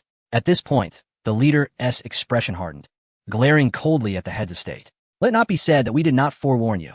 This declaration stunned the assembly. When did Long Nation become so resolute? The United States had retreated, yet they dared to pursue further confrontation? Was this still the Long Nation they once knew, a nation they could easily subjugate? Smaller nations, especially the significant players from the East, applauded in agreement. The proposal from Long Nation received support from affluent nations. The United States must publicly apologize. Syria supported Long Nation's well-founded proposal, asserting that the United States had incurred the wrath of many by undermining the interests of others and must face collective opposition. Brazil concurred, denouncing the United States as the world's largest arms dealer, inflicting immense suffering globally, and insisted they must pay a price. Ecuador expressed agreement, warning that should the United States reject Long Nation's proposal, they would launch missiles at the fleet docked in the Red Sea. With Long Nation leading the charge, countries rallied to condemn the United States. The expressions of the Western Alliance nations grew increasingly grim. Had these nations lost their senses? Were they unaware that the entirety of Blue Planet was under the control of the United States and the Western Alliance? How dare they rise in opposition? All blame falls upon Long Nation. It is Long Nation's fault that this has come to pass. James cleared his throat and spoke softly. These are merely trivial disagreements. Why must we react with such anger? Is it not the principle of the Dragon Nation to uphold peaceful coexistence? If that is the case, let us forgive the minor misstep of the Eagle Nation this time. Everything is for the peace of Blue Star. Listening to James' seemingly virtuous plea for reconciliation, the high-ranking leader could not help but chuckle coldly to himself. Well, today's objective has been achieved. Not only has the Dragon Nation showcased the formidable power of its secret weapon to the world, but it has also left the Eagle Nation speechless in response. Following this incident, the Dragon Nation's influence on the international stage will undoubtedly increase significantly. Anyone who contemplates acting against the Dragon Nation must seriously reconsider what other epic-making military technologies they possess yet to unveil. It seems that, from this day forth, the Dragon Nation's foreign policy requires a transformation. This slumbering giant has rested long enough. It is time to stretch its limbs. The destruction of the Eagle Nation's satellite marks the inaugural step towards the Dragon Nation's formal rise. We may choose not to pursue this matter further, but I hope the Eagle Nation learns from this and refrains from repeating the same mistake. With that, the high-ranking leader's figure vanished from the screen. Observing this, the heads of various nations also logged off in succession. Yet, behind the scenes, the leader's phone suddenly rang. Startled, he realized it was the dedicated line from a prominent figure. We have heard that the Dragon Nation has developed a new type of military technology, and we express great interest in it. Rest assured, money is not an issue. We can offer 10 times the price. The leader smiled slightly. See, fortune is indeed coming our way. That young man, Jiang Yi, is truly a blessing for the Dragon Nation. A substantial reward must certainly be given to him. Chapter 34. A heartless pursuit. I will ruin Jiang Yi's reputation. Meanwhile, in the White Palace, Commander Apis, Minister of Defense Wylan, and Director of Intelligence Powell were gathered together.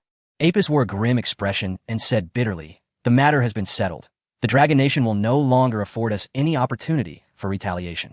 The root cause of this incident is that individual who designed the Golden Crow. What was his name again?" Powell promptly replied, "His name is Jiang Yi. Investigate him for me. I want to know everything about this Jiang Yi. Send someone to approach him, and if the opportunity arises, bring him to the Eagle Nation. He will not be treated poorly."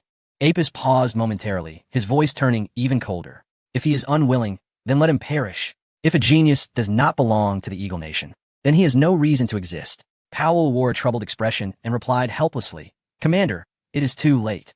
Did you not previously order us to eliminate that Li Chui? We have carried out the command. but the Dragon Nation has consequently strengthened the prison's security measures.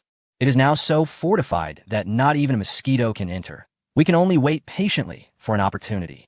Apus's face turned red with anger as he hurled his cup of cola at Powell. Fool, what use are you to me? At that moment, however, Wyland chuckled and stepped in front of Powell. There is no need for you to be so enraged, my lord.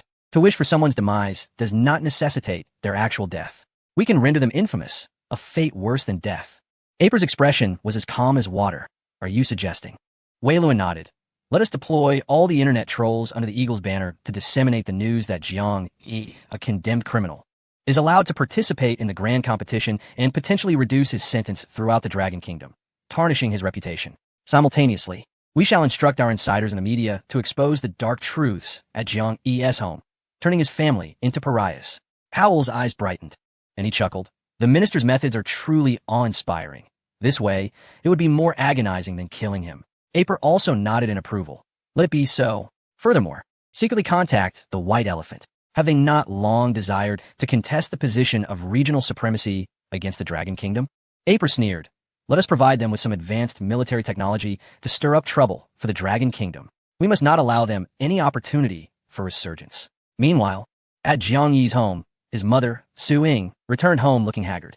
Upon seeing her, Jiang Zhen, his father, hurriedly approached to assist her with her belongings. What happened? Did colleagues speak ill of our son again? Su Ying sighed and nodded before retreating to her bedroom to rest. These people are truly outrageous. How dare they speak ill behind others' backs?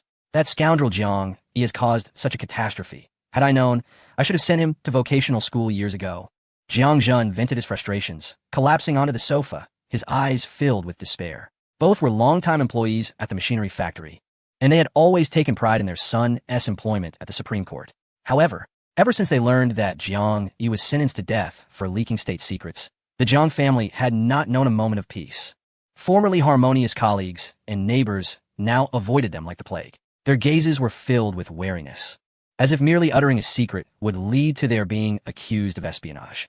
Some even covertly splashed paint at their doorstep, threatening them to vacate the community. Friends and relatives who had once maintained contact had not made a single call since then.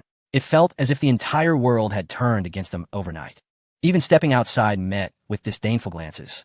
Alas, when will this suffering come to an end? Ding dong. At that moment, the doorbell rang. Jiang Zhen was startled, instinctively wanting to hide, but suddenly realized this was his home. What was there to hide from? However, since Jiang Yi's imprisonment, no one had visited for quite some time. Who could it be, daring to risk the judgment of others to enter the Jiang household?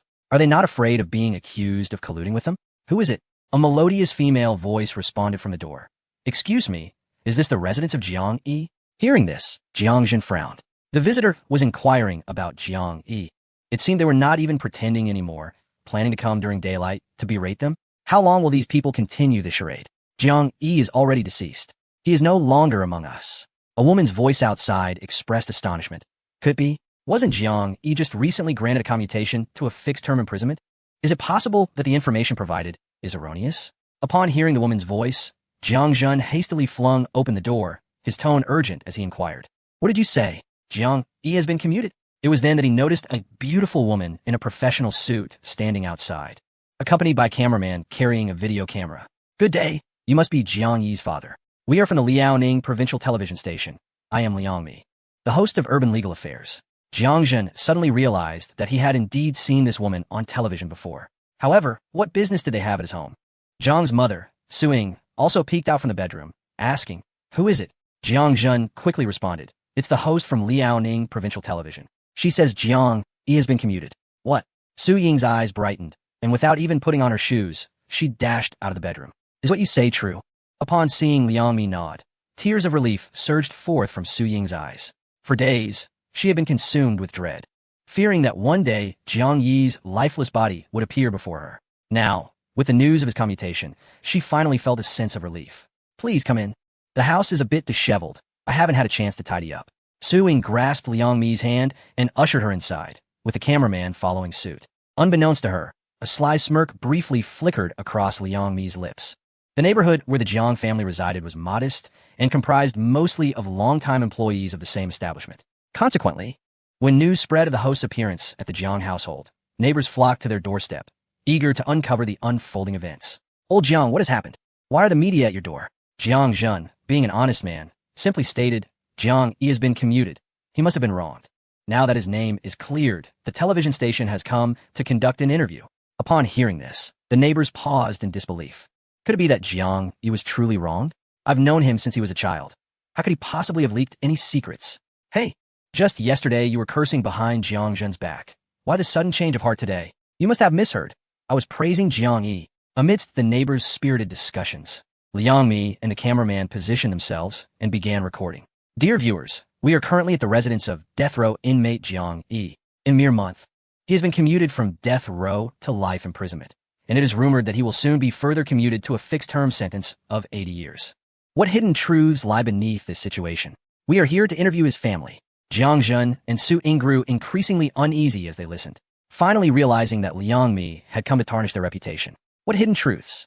Do not speak carelessly. Jiang Zhen and Su Ying, enraged, attempted to push the two out.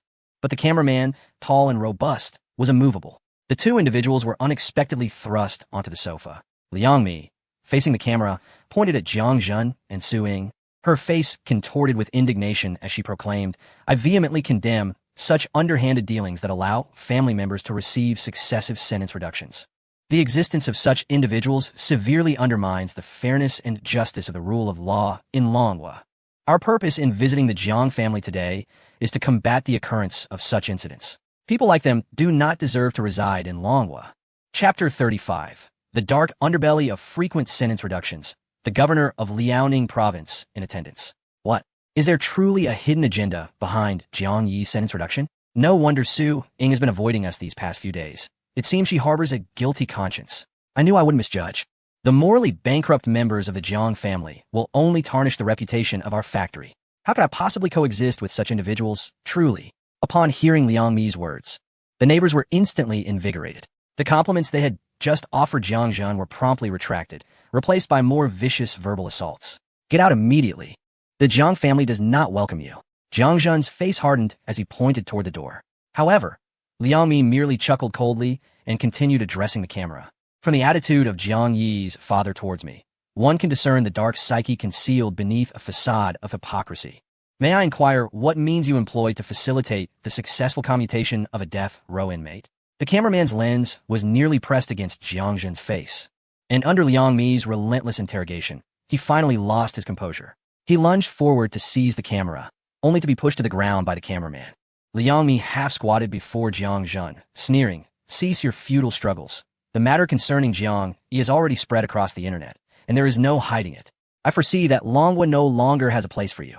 She unveiled her phone screen, revealing a trending topic prominently displayed, exposing the dark underbelly. A death row inmate surprisingly receives successive sentence reductions. Where is the judicial fairness in Longhua?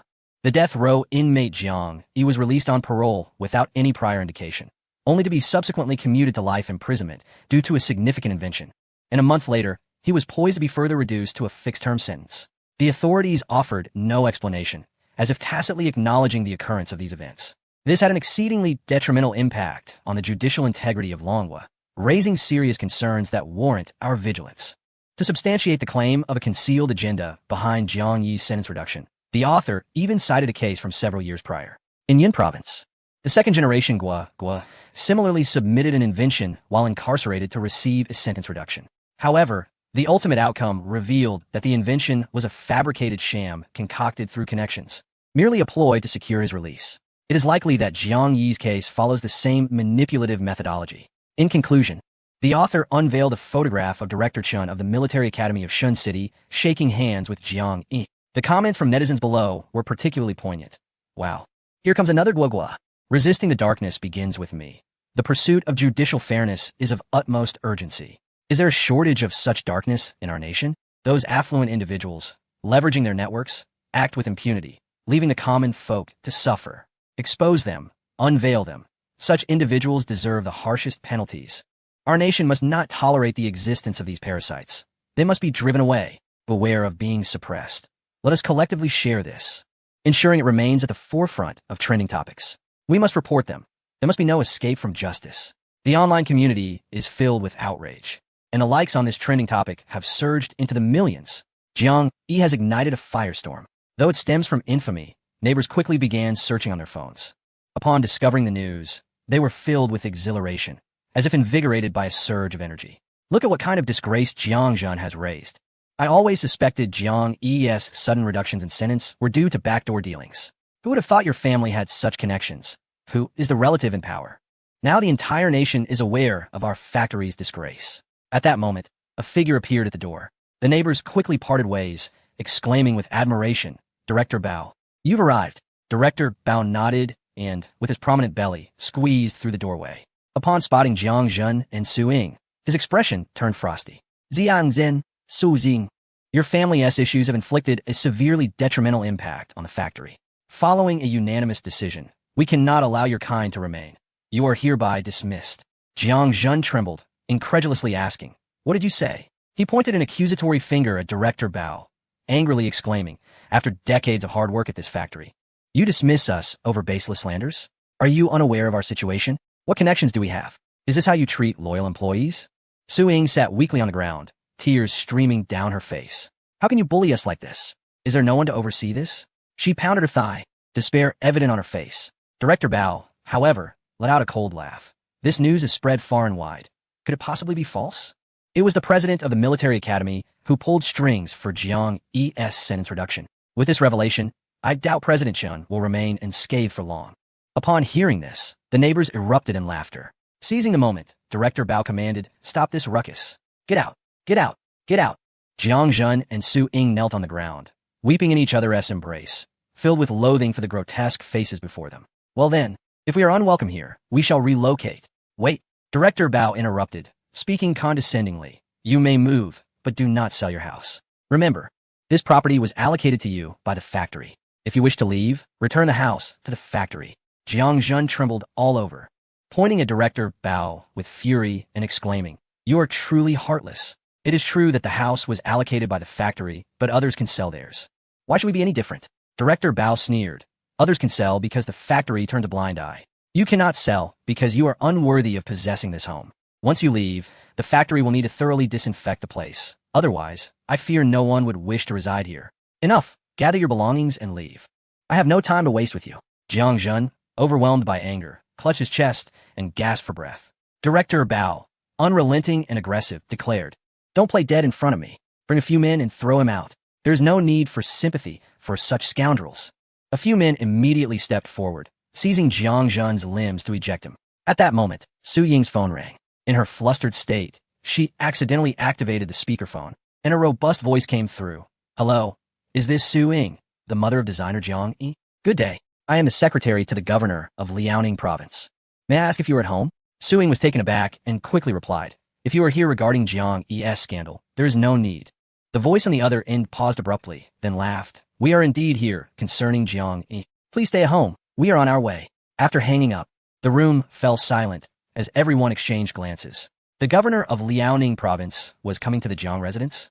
This was serious. Was Jiang Yi's matter grave enough to warrant a personal visit from the governor? Chapter 36. Awarded the first-class medal for meritorious service. Flattery from neighbors upon hearing that the governor of Liaoning would visit. Director Bao erupted with fury. "Look what you have raised, Jiang Jun. If our factory suffers any losses because of you, I will make you repay it tenfold." He pointed accusingly at Jiang Jun, nearly pressing his finger into his face. "With people like you, the foundation is crooked, and living together is a stroke of bad luck. Look, the governor is coming to hold us accountable. Our factory is about to gain notoriety. How embarrassing. Hurry and move out." Neighbors began to voice their grievances, some even tossing furniture into the hallway.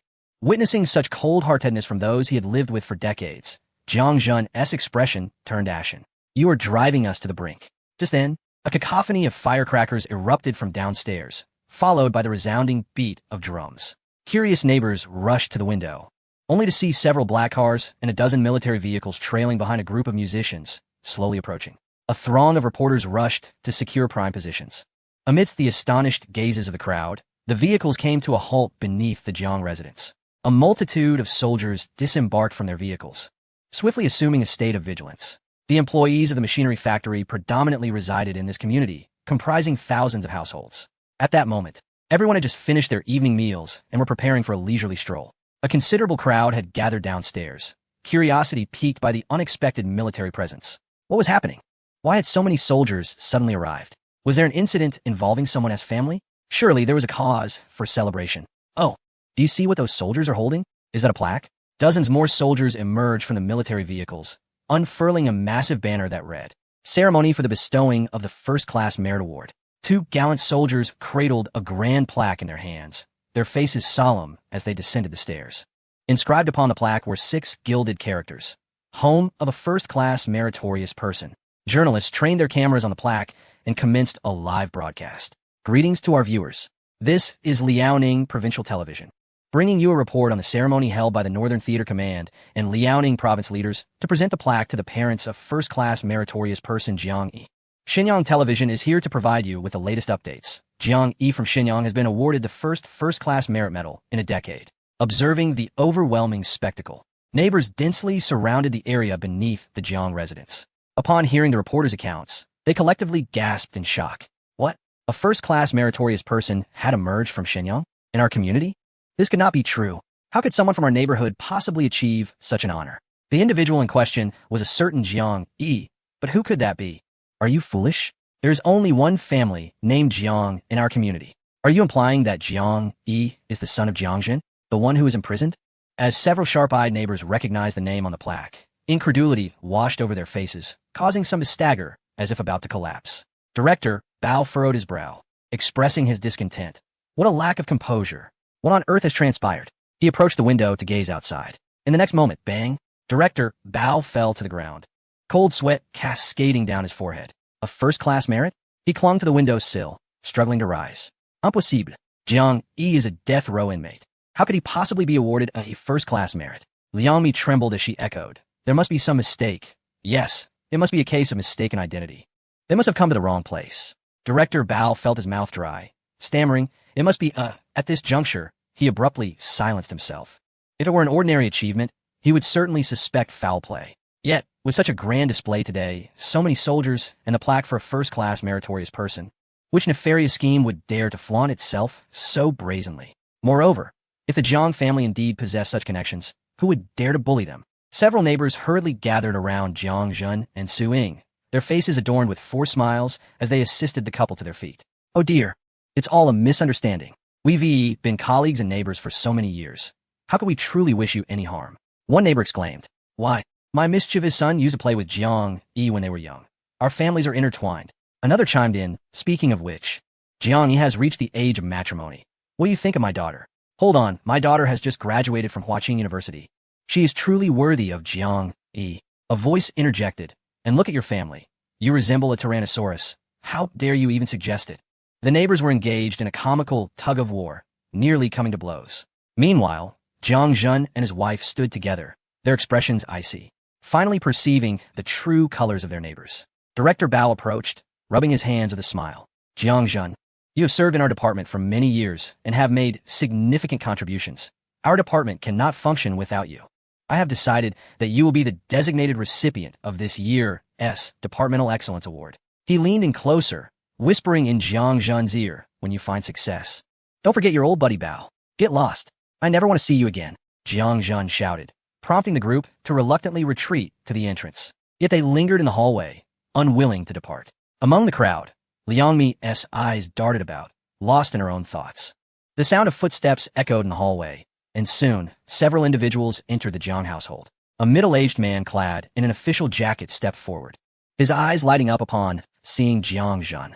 You must be Jiang Yi's father, Comrade Jiang Jun, correct? Greetings, I am Zhang Huai, the governor of Liaoning Province. This is General Geng Chuanxiu of the Northern Combat Zone. The individuals by my side are also high-ranking officials from Liaoning Province. We have come specifically to express our gratitude to you and Ms. Su for raising a prodigious talent like Jiang Yi for our nation. Jiang Jun stood there, utterly bewildered, still processing the gravity of the situation. Su Ying quickly pinched him, jolting him into awareness. Thank you, Governor Zhang. Thank you, General Geng. And all the esteemed leaders from Liaoning Province. It is our duty. General Geng, beaming, shook Jiang Jun's hand, expressing, Comrade Jiang Jun, the child you have nurtured has brought great renown to our Northern Combat Zone. I owe you my gratitude. Now, let us proceed downstairs to announce Jiang Yi's commendation, he said, leading Jiang Jun and Su Ying down the stairs.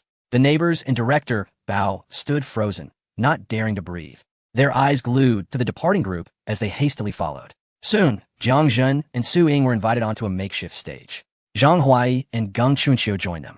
Zhang Huai, microphone in hand, spoke with fervor. Distinguished citizens, I am Zhang Huai, the governor of Liaoning province. Today is a momentous occasion, one that the people of Liaoning province rightfully celebrate. In our Liaoning province, an extraordinary talent has emerged, known as Jiang Yi, who recently accomplished a remarkable feat for the Dragon Nation. Now, allow me to announce the commendation for Jiang Yi. Zhang Huai cleared his throat, his voice trembling as he read. Comrade Jiang Yi, the chief designer and chief engineer of a top-secret research project for the Dragon Nation, has successfully overcome numerous scientific challenges that have plagued the world for years during the course of this project, making significant contributions to the great cause of strengthening our military and nation. By unanimous decision of the Dragon Nation's high authorities and the Supreme Court, Comrade Jiang Yi is awarded the first-class meritorious medal. Additionally, the Jiang family will receive a plaque recognizing their status as a first-class meritorious family. This is to express our encouragement. However, at that moment, an inappropriate voice emerged from the audience below the stage. Governor Zhang, I have a concern that I am unsure whether I should voice or not. As far as I know, Jiang Yi was sentenced to death for stealing the J-35 blueprints. Yet he has received successive commutations while in prison. Is this reasonable for Liaoning province? Is there some hidden agenda at play? The speaker was none other than Liang Mi. Upon hearing this, the onlookers collectively gasped. Was this reporter out of her mind? How dare she speak to the governor of Liaoning province and the commander of the Northern War Zone in such a manner? Zhang Huai frowned, prepared to reprimand her.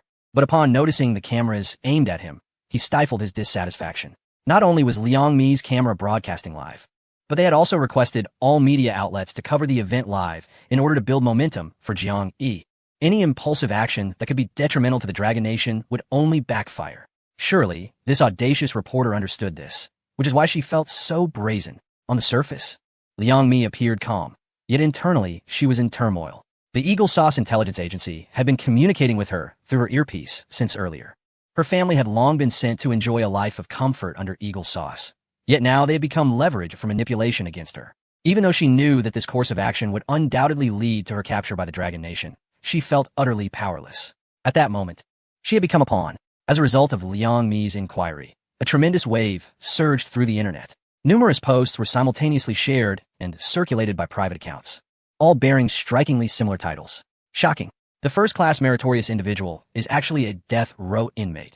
What hidden agenda lies behind the successive commutations? The judicial credibility of the Dragon Nation is collapsing. What interests are at play behind the commutation of a death row inmate? The Dragon Nation has become a playground for those with connections. Where is the path for ordinary citizens? Strongly demanding the Dragon Nation to revoke Jiang Yi's commutation. There can be no forgiveness for capital crimes. These posts quickly spread to every corner of the Dragon Nation, igniting widespread public interest in Jiang Yi's case.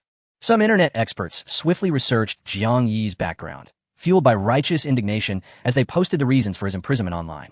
What? Jiang Yi was sentenced to death for stealing the J-35 blueprints? The J-35 is a secret weapon of the Dragon Country that has yet to be disclosed to the public, and it has been stolen? How could such a scoundrel receive consecutive sentence reductions and even be awarded a first-class merit medal? This reeks of conspiracy, an undeniable conspiracy. The network of relationships behind Jiang Yi must be extraordinarily powerful, perhaps even reaching the heavens. The Dragon Country has truly sunk to a new low, brazenly engaging in such a blatant distortion of truth. Amidst the furious condemnation of countless individuals, Jiang Yi swiftly became a pariah, akin to a rat scurrying through the streets. Zhang Huai coldly regarded Liang Mi, then turned to Geng Chunxiu and whispered, "This person raises suspicions. We must investigate further. He is certainly an insider for the Eagle Sauce." Geng Chunxiu nodded, signaling several soldiers with a glance. The soldiers discreetly moved closer to Liang Mi, preparing to apprehend her. Zhang Huai pondered his words before stating coldly, "This journalist, I believe you have misconstrued a matter. Although Jiang Yi is a death row inmate, he has made immense contributions to the Dragon Country during his incarceration, a fact that is beyond dispute. He is deserving of sentence reduction. In fact, I believe the reduction is far from sufficient and the first-class merit award is inadequate as well.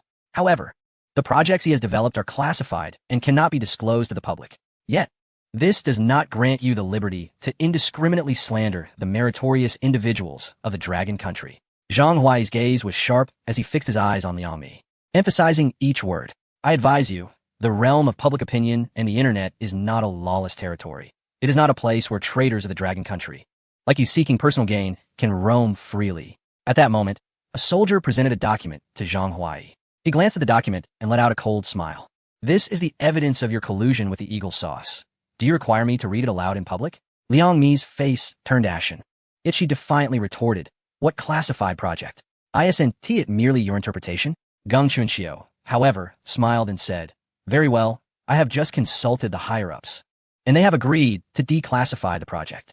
After all, foreign trade has already commenced, and it cannot be hidden any longer.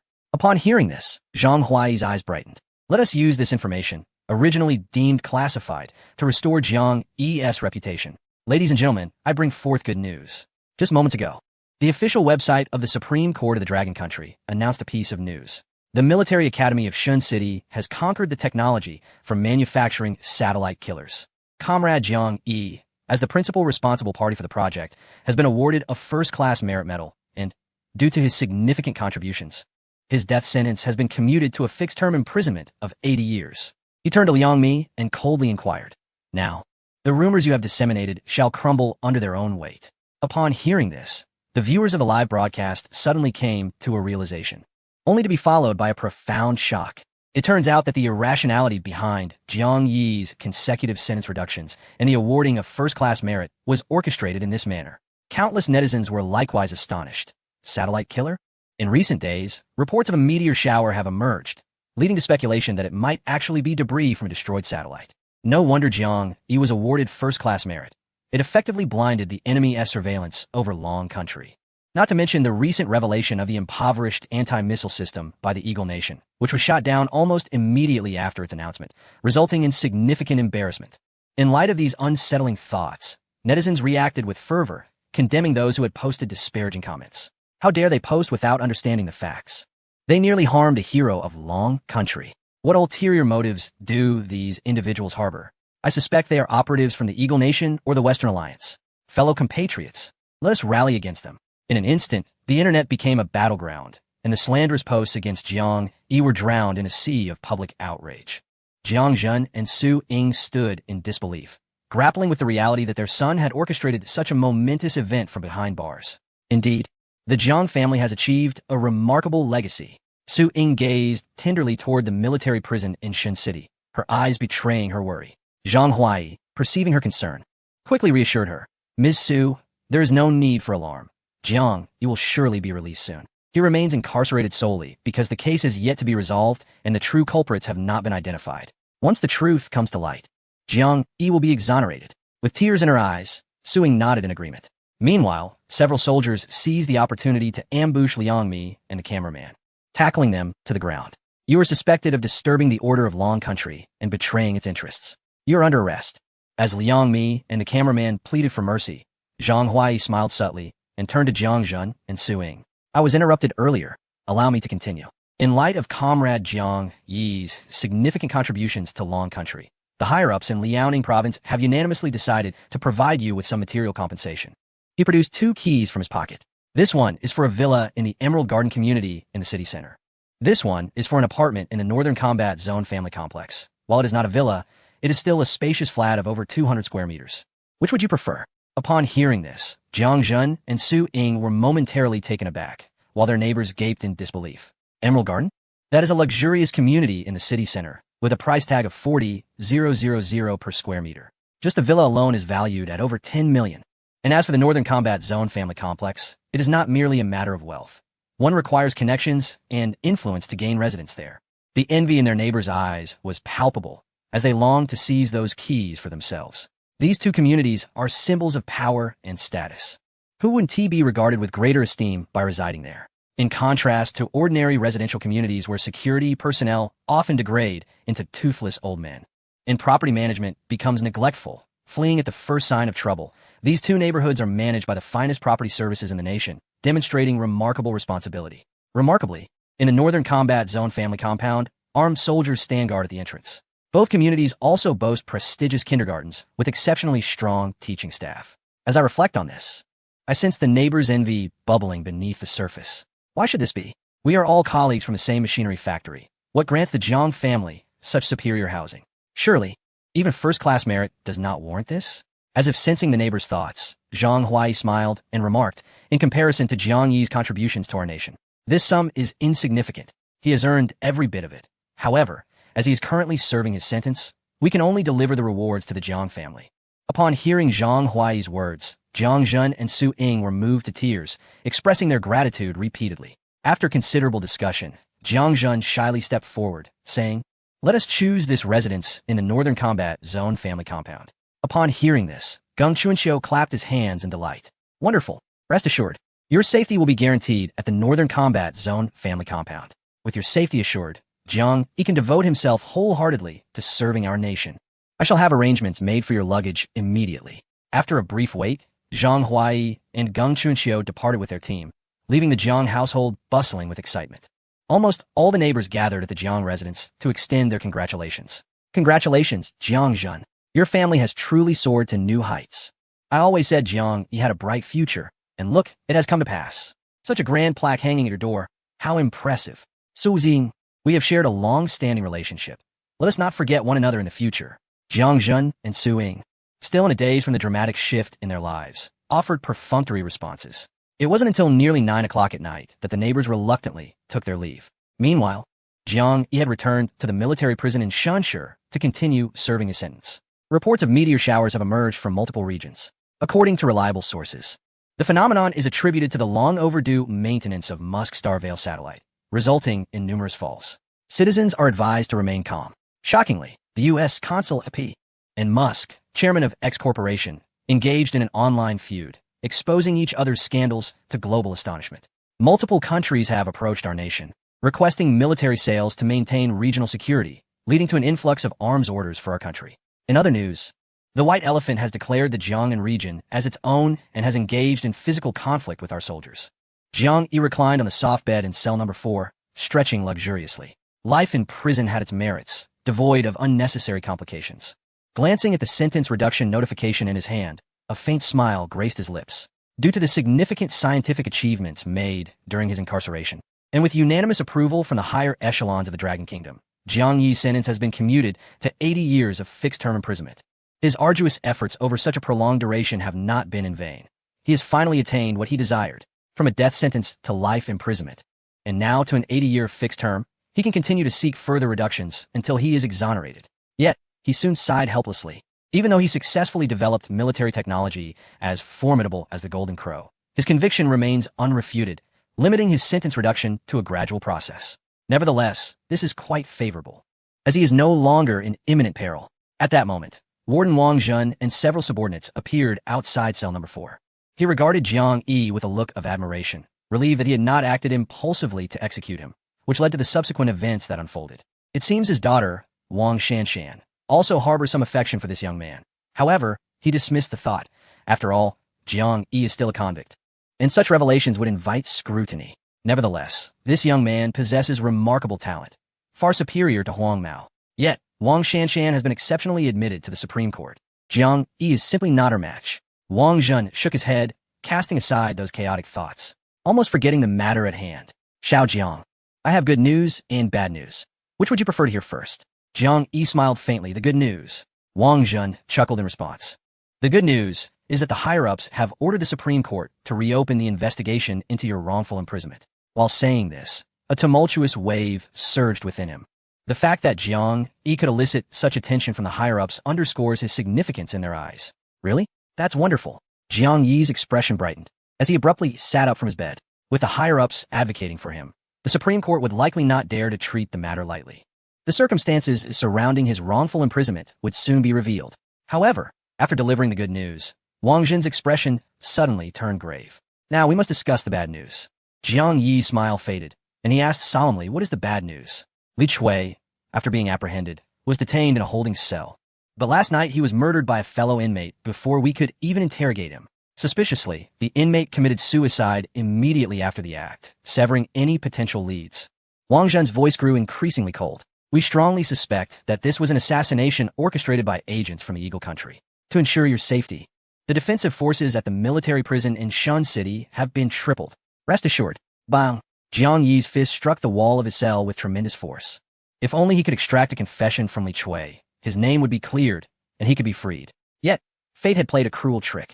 Li Chui had been assassinated. It seems that there are other influential figures within the Supreme Court, perhaps even occupying more elevated positions. Otherwise, how could one possess such formidable power to orchestrate a murder under the stringent surveillance of the Dragon Kingdom? It appears that in order to absolve oneself of culpability, one must uncover this deeply concealed insider. To lure out this significant player, it is imperative to develop more advanced military technology that would astonish him. Only in this manner can one utilize systematic intelligence to pinpoint his whereabouts. At that moment, a sudden chime resonated in Jiang Yi's mind. System upgrade complete. New content has been unlocked. Please check it yourself. Jiang Yi was taken aback and hurriedly began to explore the new features. Congratulations, host has unlocked level 2 technology. Unlocked military technology, Yazi-type mountain mechanical beast, and associated subtechnologies. Unlocked military technology, Bylin-type command mechanical beast, and associated subtechnologies. Unlocked military technology, Chinyo-type assault mechanical beast, and associated subtechnologies. Unlocked military technology, Chiwen-type underwater mechanical beast, and associated subtechnologies. Unlocked military technology, Bishi-type defense mechanical beast, and associated subtechnologies. System Mall unlocked. Current redemption options. Brain Domain Development Potion can enhance brain domain development by 10%, requires 50,000 shock points. Level 3 technology requires 500,000 shock points to unlock. Jiang Yi gazed in astonishment at the 9 newly revealed military technologies, gasping in awe. Mechanical beasts. They are indeed mechanical beasts. Chapter 39. Zero Casualties in Ground Warfare. Terrifying mechanical divine beasts. Jiang Yi's heart raced with excitement, struggling to contain the surge of exhilaration within him as he meticulously examined each design. If the Jinwu, one satellite killer, was instrumental in severing the watchful eye looming over the Dragon Kingdom, then the emergence of these 9 mechanical beasts represents a razor-sharp blade in ground confrontations, capable of directly severing the enemy's grasp. Are not the neighboring countries around Yun province teeming with jungles and rampant drug traffickers? How many valiant Dragon Kingdom narcotics officers have perished within those jungles? Their remains unburied. Now, these traffickers dare to rely on the jungles to contend with the Dragon Kingdom? I shall witness whether they will soil themselves in fear upon encountering the agile mechanical beasts gliding through the underbrush. Isn't the population of the White Elephant reputed to be the largest on Blue Star? When the soldiers of the White Elephant surge forward in droves, intent on leveraging their numerical advantage in close combat with the warriors of the Dragon Kingdom, a formidable array of impenetrable, nimble mechanical beasts will emerge from the direction of the Dragon Kingdom. On their side, countless will fall, while we shall suffer no losses. The mere thought of it is exhilarating. He diligently studied the blueprints of the various mechanical beasts, and a glimmer of delight gradually appeared in his eyes. Excellent. With these mechanical beasts, henceforth, the warriors of the Dragon Kingdom shall no longer bleed or sacrifice their lives in ground combat. Wang Zhen and a few of his subordinates exchanged perplexed glances, somewhat at a loss. Could it be that this young lad, Jiang Yi, has lost his wits? I share the same sentiment. He appeared to be utterly exhausted and in need of a proper rest. I share the sentiment. Listening to the discussions among his subordinates, Wang Zhen's brow furrowed slightly. A genius like Jiang Yi, with his wealth of wisdom, is of immense importance to the Dragon Nation. It is imperative that he remains unscathed. Should I summon a physician? Alas, Shan Shan has already taken up work at the Supreme Academy. Otherwise, she could have assisted him. Just as he was about to speak, a derisive laugh emerged from cell number 3 across from him. Today's youth cannot withstand even the slightest adversity. Entrusting the future of the Dragon Nation to such fools will inevitably lead to disaster. Wang Zhen abruptly turned his head, speaking coldly. Zhang Lao, do not presume that your past as an academician grants you the right to slander others. You have no comprehension of Jiang Yi's brilliance. Are you aware of the satellite killer? It was crafted by Jiang Yi himself. A pair of withered hands grasped the bars of cell number 3, and an aged figure gradually appeared before Jiang Yi. I see him as merely a boastful fool, having studied robotics for decades. I am well aware of the state of robotics in the Dragon Nation. The notion that there would be no bloodshed in land warfare is something I could never believe. Even if he could develop the satellite killer, aerospace technology and robotics are not the same field of research. Are you suggesting he is a polymath?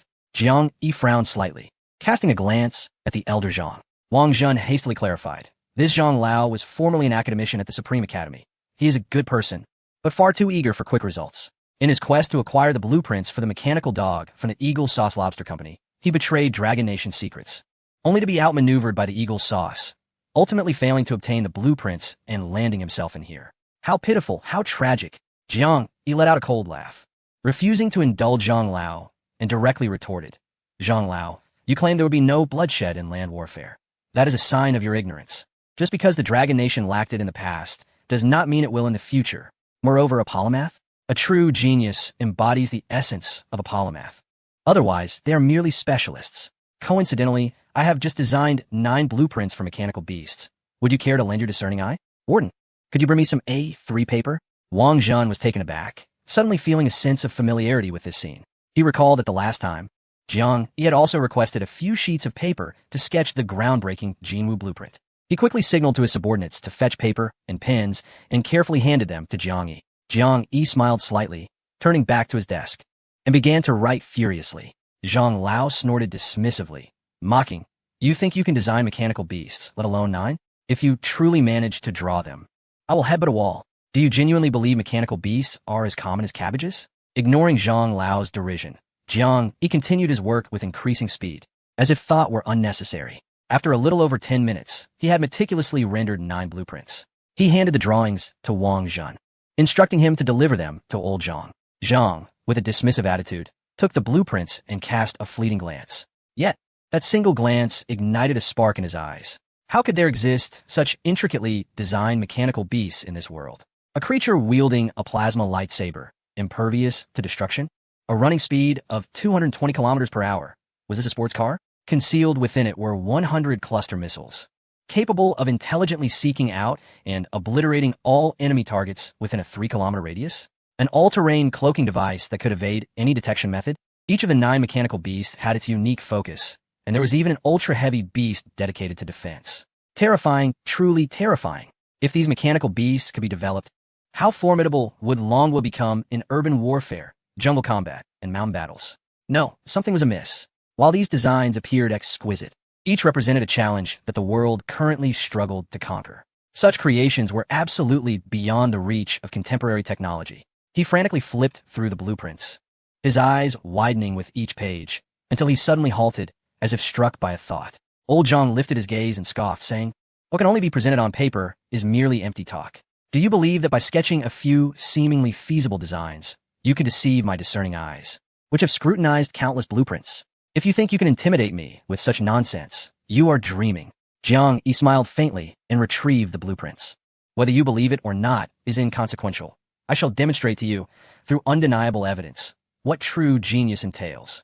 Warden, please ensure these blueprints reach Director Chun of the Military Science Academy in Shin City. Wang Zhen promptly took the blueprints and hurried towards the prison exit. He was now utterly convinced that Jiang Yi's creation was of utmost secrecy. Such a precious item deserved to be delivered personally, for fear it might be intercepted by outside forces, leaving him with nowhere to lament. Jiang Yi glanced at the defiant old Zhang and feigned a sigh, saying, Alas, it seems I must be away for a while longer. How bothersome. Old Zhang, infuriated, grasped the prison bars and shouted, This is corruption. You are engaging in deceit. I can design mechanical beasts too. Why am I not permitted to leave? Upon receiving the blueprints, Director Chun of the Shun City Military Science Academy rushed to the office of Liu Jiangwo at the Supreme Institute, blueprint in hand. Liu Jiangwo was savoring his tea, basking in the praise from the higher-ups following the recent Jinwu incident. Even he, as the director, had received commendations and handshakes, leaving him in high spirits for days without washing his hands. However, upon hearing that Jiang Yi had new blueprints, he choked on his tea in shock. Is he this prolific? Uranium-235? Is he aiming for nuclear fusion? He summoned 2 associate deans to peruse the mechanical beast blueprints. Upon examination, gasps of astonishment filled the air. The fidelity of the blueprints was assured by Jiang Yi's prior accomplishments, leaving no room for doubt. The only consideration remaining was how long it would take Jiang Yi to produce the physical models. Marvelous, Niu Yuli exclaimed, his eyes wide with delight as he clapped his hands. The performance of these mechanical beasts has surpassed that of the Spot robotic dog developed by Eagle Sauce Lobster Company by several tiers. No, to be precise, the Spot robotic dog is utterly unworthy of even being compared to these mechanical beasts. Yet, the Spot robotic dog was already regarded as the most formidable and advanced mechanical creation in the Blue Star. Zhao Kongqing scoffed, but concurred indeed. The emergence of these mechanical beasts will elevate the Dragon Kingdom to the pinnacle of the intelligent machinery domain, without a doubt. Lu Jiangwo added with a smile. Young Jiang is truly a great blessing for the Dragon Kingdom. Shall we unanimously approve his project application? Seconded, came the chorus of agreement. Lu Jiangwo nodded. Our task now is to create a platform for Jiang Yi, allowing him to fully unleash his potential. Why not continue the research at the experimental base of the Military Science Academy in Shunshi? It will be convenient for Jiang Yi. What do you all think? Niu Yuli and Zhao Kongcheng immediately expressed their support. Absolutely. We will contact Li Yunfei at the Shunshi Military Science Academy for any required funding and materials. Ensuring a steady supply. The experimental base must be expanded, equipping it with the most cutting-edge research apparatus and personnel from the Dragon Kingdom. We cannot allow Jiang Yi to feel constrained. We must rally the full strength of the Dragon Kingdom to expedite the unveiling of these 9 mechanical beasts. Immediately reach out to the northern battle zone to bolster the security of the experimental base. I want not a single fly to infiltrate. Conduct identity audits on all personnel, with a minimum requirement of 3 generations without any misconduct. ISNT this akin to a civil service examination? Indeed it is. Jiang Yi's research project is now inextricably linked to the destiny of the Dragon Kingdom. Our fortunes rise and fall together. We must ensure that no suspicious elements are present in his vicinity. Then it's settled. Let's commence forthwith. With a series of commands issued from the Supreme Court, the experimental base began a transformative overhaul.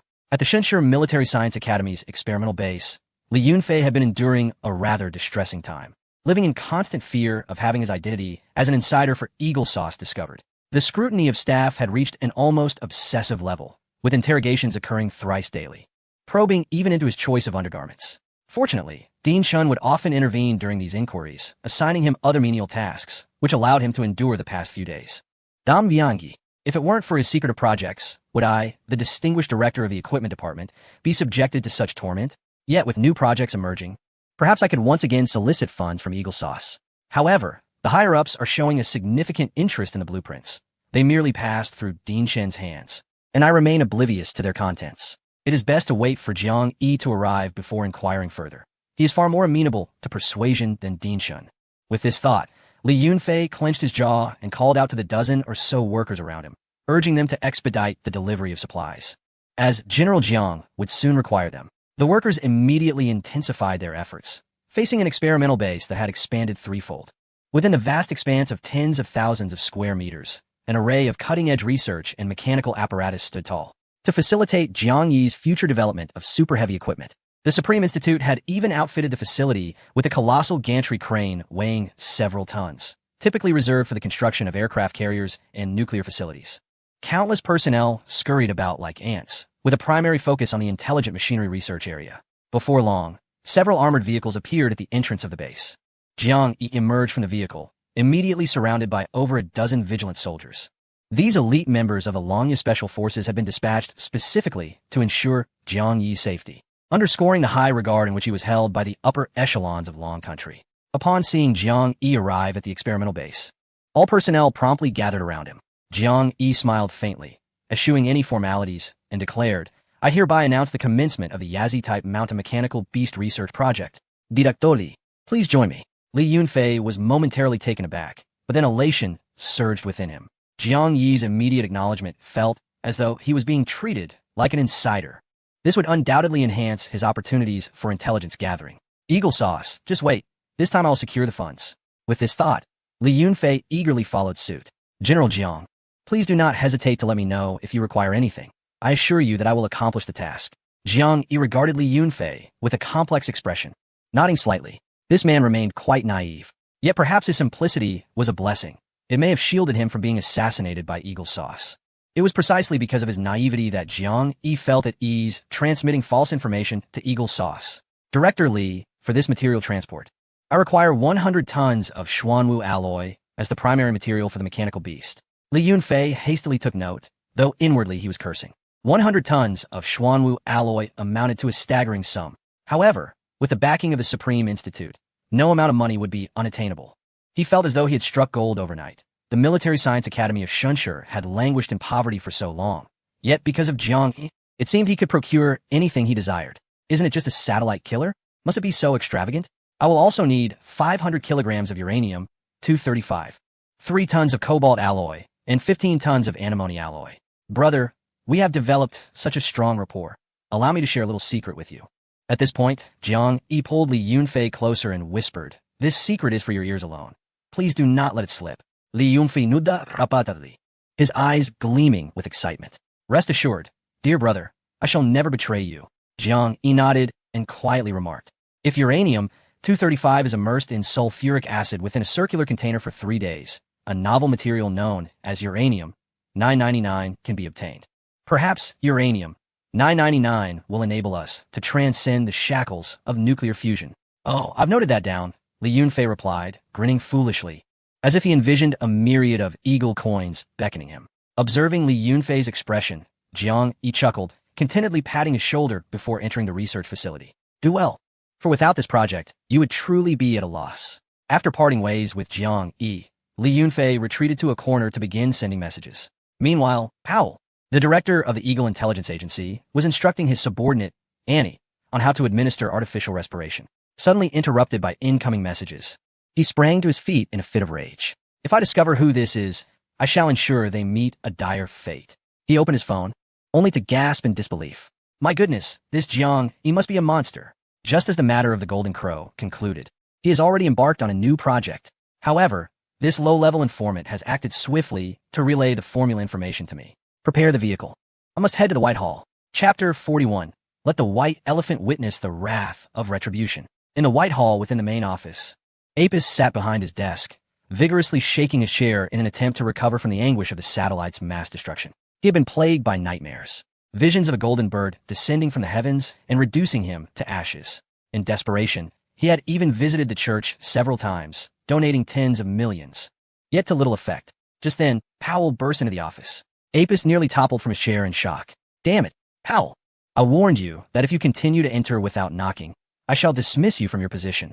Powell, standing at attention, spoke hastily. "My lord, there is grave news." Apis fixed Powell with a scrutinizing gaze, sneering, "Speak. If it is not of significant import, I shall certainly relieve you of your duties."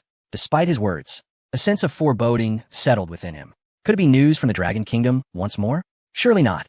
They had only recently developed the Golden Crow. It would take decades to engineer anything new, would it not? Apis swallowed hard, awaiting Powell's report. The low-level informant from the Dragon Kingdom relayed that the condemned prisoner, now merely an inmate named Jiang Yi, had resumed his military research endeavors. Unable to remain seated, Apis abruptly rose, demanding, what is he intending to develop? A space battleship? In the eyes of the Eagle Agency, Jiang Yi had become synonymous with a demon. All information pertaining to him was classified at the highest level, conveyed directly to Powell. Powell shuddered and promptly exclaimed, "According to insider information, Jiang Yi has developed a mountain mechanical beast named Yazi." Upon hearing this, AP suddenly exhaled in relief and sank back into his chair. "Phew, you nearly gave me a heart attack. I thought Jiang Yi was truly a genius, producing such a significant national asset on his first attempt. It's merely a mechanical beast, not worthy of our concern. Such trivial matters need not be reported directly in the future. I have a visit to the lobster company to inspect their new robotic dogs this afternoon. The White Elephant has secretly ordered a batch of new robotic dogs intended for use in the disputes with the Dragon Nation. Previously, they engaged in close combat with cold weapons, resulting in substantial losses for the White Elephant, which is not favorable news for us, the Eagle Nation. We must incite chaos around the Dragon Nation, diverting their attention elsewhere. This batch of robotic dogs must be delivered to the White Elephant swiftly, ensuring the Dragon Nation incurs significant losses. If there's nothing else, I shall take my leave." Upon hearing this, Powell became anxious. "Supreme Leader, according to insider reports, this mechanical beast utilizes uranium-235. What did you say?" AP froze, his eyes widening in disbelief. "Are you implying that a mere mechanical beast could possibly contain uranium-235? Surely, this cannot be serious. What is the Dragon Nation planning? To send a mechanical beast into enemy lines for self-detonation? Employing uranium-235 for an attack would classify as a tactical nuclear weapon. The Dragon Nation is blatantly violating international treaties." At this point, AP felt invigorated, already preparing to bring the Dragon Nation to the United Nations for further action. However, Powell's subsequent words left him momentarily taken aback. "No, it is not intended for an attack." According to insider reports, Jiang Yi personally stated that soaking uranium-235 in sulfuric acid for 3 days would upgrade it to uranium-999. Uranium-999 is the key material for breaking the shackles of nuclear fusion. Upon hearing this, AP furrowed his brow. "Do you think I would trust that insider again? Wasn't the last lesson profound enough? We suffered a loss of 500 billion from that explosion. However, after a moment's contemplation, AP found himself unable to resist the allure of discovering nuclear fusion. If he could be the first to achieve it, the Eagle Nation's supremacy would remain unchallenged for centuries. That would be a true weapon of mass destruction. No one could stand before the might of nuclear fusion and engage in conversation with the Eagle Nation. This notion clawed at AP's heart like a demon, igniting a restless yearning within him. If it were false, so be it. But if it were true, it would be of paramount importance to the Eagle Nation. Even with a mere 1% chance of success, he was willing to take the gamble. After all, it would not be his life at stake, nor would he bear the losses. With this thought, AP resignedly addressed Powell, relayed the information to Whalon, instructing his defense company to commence research. On the other side, Jiang Yi's project progressed remarkably well.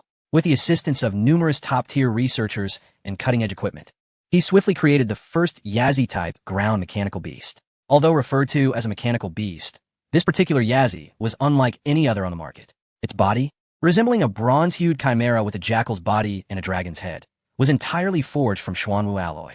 Clenched in its jaws was a transparent sword hilt that could transform into a double-headed plasma lightsaber, capable of dispatching foes in an instant.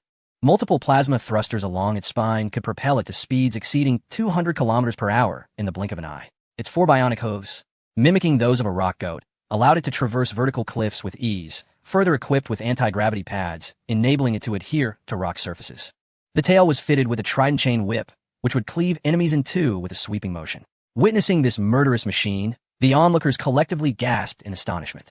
If the Golden Crow represented the regal and dominant ruler of the cosmos, then the Yazi before them epitomized an ancient general, steeped in bloodshed and renowned for vanquishing hundreds of thousands on the battlefield. Merely gazing at the lightsaber clutched in the Yazi's mouth sent chills down their spines. Terrifying was the only word to aptly describe the Yazi. At that moment, a commotion erupted outside. General Geng Chunxiu of the Northern Battle Zone strode in briskly. Without preamble, he inquired, "Jiang Yi, I have urgent matters to discuss with you." "What is it that warrants such haste, General Geng?" Jiang Yi asked, intrigued. "The higher-ups have heard that you are developing a particular ground mechanical beast, and they sent me to inquire if it is complete," Geng replied. Jiang Yi nodded, gesturing to the Yazi behind him. "General Geng, this is it." Upon seeing the creation, Geng Chunxiu was momentarily rendered speechless. After years of service, he had never encountered such a fearsome contraption, let alone a mechanical beast. With just a glance, he envisioned a mountain of corpses and a sea of blood. "This is a mechanical beast you have developed? It is indeed terrifying." Geng Chunxiu regarded Jiang Yi with admiration, but his expression soon grew somber. "I almost forgot the critical matter at hand.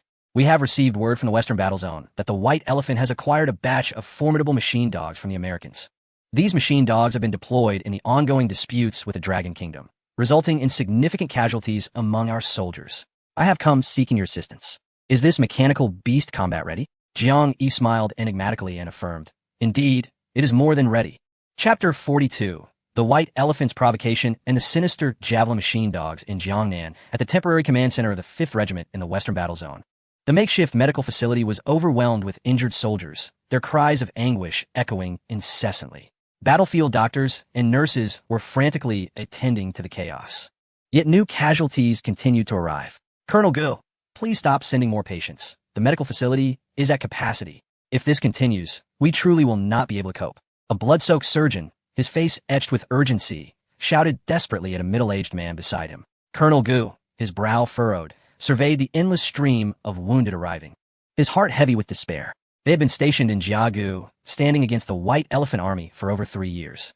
Initially, their superior equipment, the quality of their troops, and an unspoken rule against the use of firearms had forced the White Elephant forces into a state of retreat, too frightened to confront them directly. However, recently, the White Elephant Army had inexplicably grown bolder, seemingly emboldened by some newfound support, and had launched provocations against the 5th Regiment. Naturally, the 5th Regiment could not tolerate this affront and promptly dispatched hundreds to engage the enemy. Faced with the formidable wolf-toothed clubs wielded by the 5th Regiment, the White Elephant soldiers did not perform particularly well, being easily defeated once more. Oddly enough, this time, not only did the White Elephant Army refuse to surrender, but they also dared to retaliate. In their fury, the soldiers of the 5th Regiment relentlessly pursued the White Elephant forces, vowing to drive them back beyond the Hong Line. Just then, a multitude of mechanical dogs appeared within the sights of the 5th Regiment. These robotic canines moved with astonishing speed and agility. to Colonel Gu's astonishment. The dogs were equipped with javelin launchers on their backs. While javelins, as cold weapons, did not technically violate the long-standing tacit agreement between the two sides, they were launched not by human hands, but by the force of the launchers. A single strike could pierce through 2 or 3 men. Meanwhile, the wolf-toothed clubs of the 5th Regiment had little effect against the mechanical dogs. Was this not a blatant act of cheating? Colonel Gu pressed his lips together in frustration. Yet he could only sigh in resignation. Hold your ground. Others may have mechanical dogs, but our Dragon Kingdom has them too. I have already called for reinforcements, and they shall arrive shortly. Despite his words, he harbored no hope within. Although the Dragon Kingdom had commenced research into intelligent mechanical beasts, it was still in its infancy compared to the advancements of Eagle Sauce and the Western Alliance, falling far behind. Even if reinforcements were dispatched, they would hardly stand a chance against these mechanical dogs. With this thought, Colonel Gu gritted his teeth and declared, "Damn it, even if it costs us our lives. We must thwart the White Elephant's offensive. Behind us lies the territory of the Dragon Kingdom. We cannot allow the White Elephant to breach our defenses." At that moment, a cacophony of music erupted outside the camp. Colonel Gu hurriedly led his men to investigate, and what they found left him utterly dumbfounded. Outside the camp, hundreds of Indians were huddled together, swaying and dancing, raising clouds of dust with their steps. They sang in broken Dragon Kingdom dialect, "Look at my dog. Look at my dog. Look at my dog. Da-da-da. Look at my javelin. Look at my javelin. Look at my javelin. Da-da-da." The soldiers of the Dragon Nation are laughably inadequate, even inferior to a mere puppy. Do you truly believe you can guard the borders? Do not resist. We have the might of Eagle Power machines, capable of vanquishing an entire group. Surrender promptly. Listening to the unbearable lyrics from the adversaries, Colonel Ge's forehead throbbed with veins. The soldiers beside him clenched their teeth in indignation. The White Elephant has gone too far, brazenly bullying us with a machine dog supplied by their Eagle allies. What difference does this make from a face-to-face mockery? Colonel, allow me to confront them one-on-one. I am not afraid. Colonel Gu, a man of emotion, observed the righteous fury on his soldiers' faces and was the first to grasp his wolf-fawn club. By all that is holy, when have we ever suffered such indignity in battle? I can no longer endure this. Brothers, follow me. Yes, with excitement in their eyes. Colonel Gu led over 100 soldiers out of the camp. Upon seeing the Dragon Nation warriors emerge, the adversaries swiftly drew their newly equipped electric tridents, bracing themselves for combat.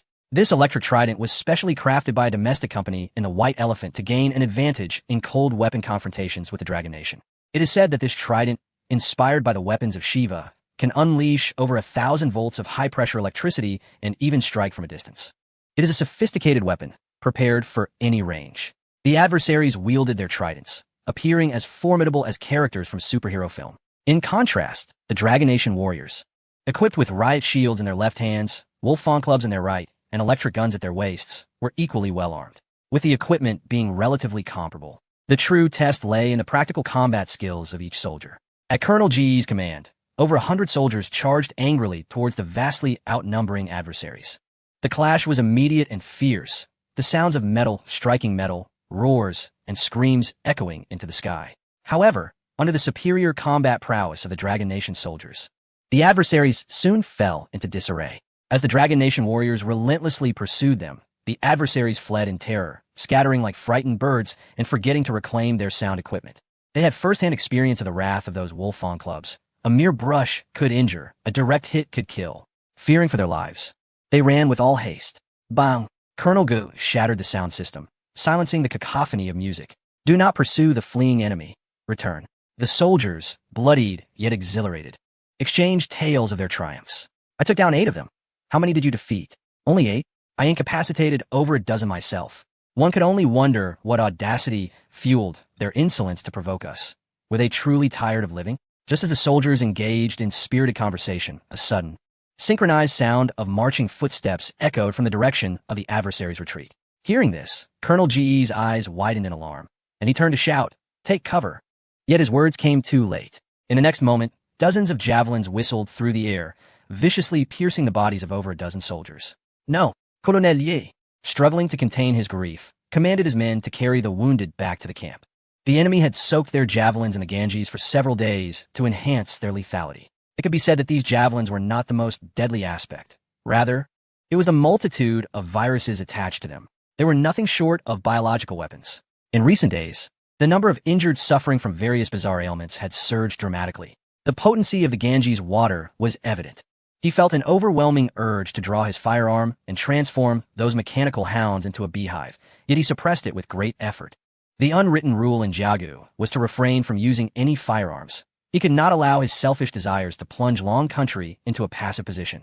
The mechanical hounds soon appeared outside the camp, neatly arranged in rows. Any individual daring to show themselves would immediately be met with a rain of javelins. One of the mechanical hounds was equipped with a loudspeaker, and a frenzied laughter emanated from it. Ha ha!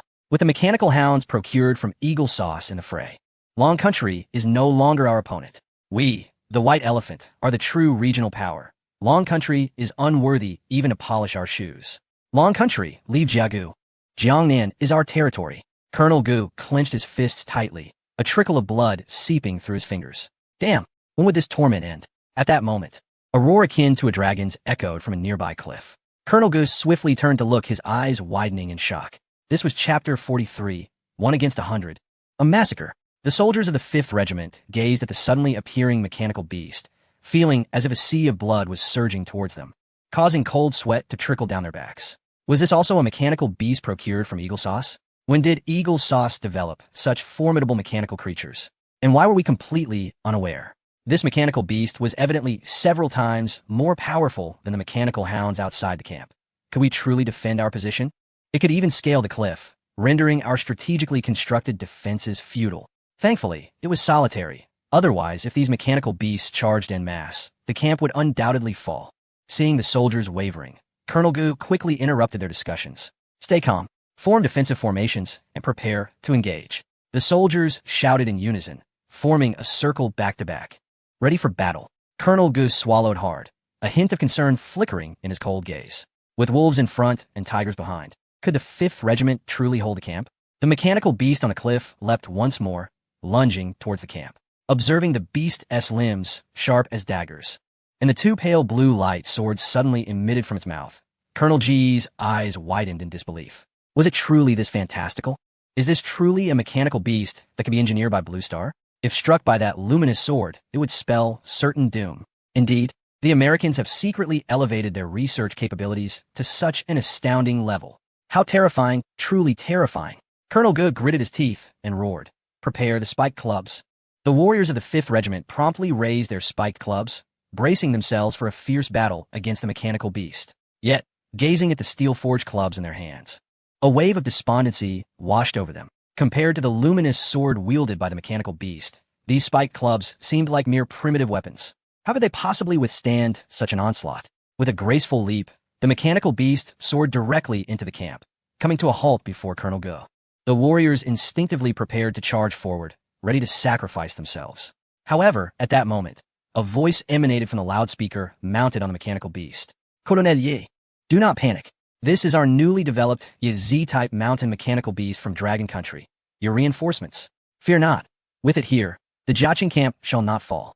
Following Han Jinfeng's urgent plea for assistance at the experimental base, Jiang Yi promptly dispatched Yi, concerned for the safety of the 5th Regiment. Yi had not waited for accompanying personnel and had arrived at Jiaqing first. Colonel Gu stood frozen in place, a bead of cold sweat trickling down his forehead. As he exhaled deeply, the warrior's breaths came in ragged gasps, a sense of exhaustion akin to having narrowly escaped death. Upon hearing this, Colonel Ge's eyes lit up, and he exclaimed with excitement, "Is this mechanical beast really our reinforcement?" Shock registered on the faces of the warriors as well. Could it be? Such an impressive mechanical beast is actually our ally? I thought it was a secret weapon of the White Elephant. You fool, it's called Yi. It must be a product of Dragon Country. Oh, too bad there's only one. Otherwise, we wouldn't fear any mechanical dogs. Indeed, there are at least 100 mechanical dogs outside, all capable of launching javelins. Even if Yi is powerful, can it really contend against so many? Suddenly, a light laugh echoed from the loudspeaker. Rest assured, if Yi cannot defeat these mechanical dogs, what kind of advanced military technology would that be? Under the astonished gazes of the warriors, Yi suddenly leaped into action, vaulting over the 3-meter-high wall of the camp and plunging into the throng of mechanical dogs outside. Observing the formidable mechanical beast emerging from the 5th Regiment camp, Commander Singer of the White Elephant chuckled. Dragon Country is not as affluent as rumored. Daring to send a single mechanical beast to confront our hundreds of mechanical dogs is akin to a chicken egg striking a rock. Though the mechanical beast appeared fierce, No amount of might could withstand the simultaneous volley of hundreds of javelins. In the next instant, the mechanical dogs all turned towards Yazi, unleashing a barrage of countless javelins. Fueled by the algorithms of its powerful intelligent chip, none could evade the precise onslaught of these javelins. A flash of crimson light flickered in the eyes of the creature known as Yazi, its form shifting like a specter, evading the onslaught of hundreds of spears, none of which managed to graze even a hair on its body. Singh had his eyes wide open in disbelief, desperately shouting, "Impossible! How could there exist a mechanical beast more formidable than the machine dogs engineered by Eagle Sauce?" He ground his teeth in fury, bellowing, "It must be luck. Keep firing. I refuse to believe we cannot hit it." Yet, to his utter astonishment, even as the mechanical dogs unleashed a torrential barrage of spears, Yazi danced through the rain of projectiles with the grace of a performer, seamlessly dodging one spear after another.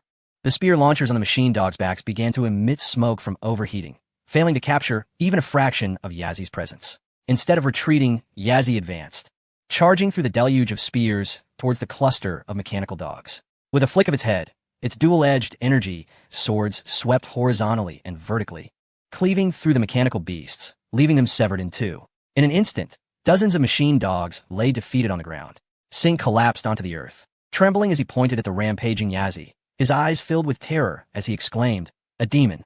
It is a demon!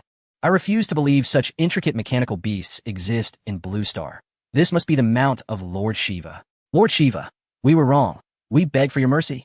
Under his lead, hundreds of his compatriots knelt in the direction of Yazi, fervently bowing their heads in a frantic attempt to seek forgiveness from the deity. Yet, Yazi paid no heed to their antics, continuing its relentless slaughter of the machine dogs. In the blink of an eye, over 100 mechanical dogs were butchered.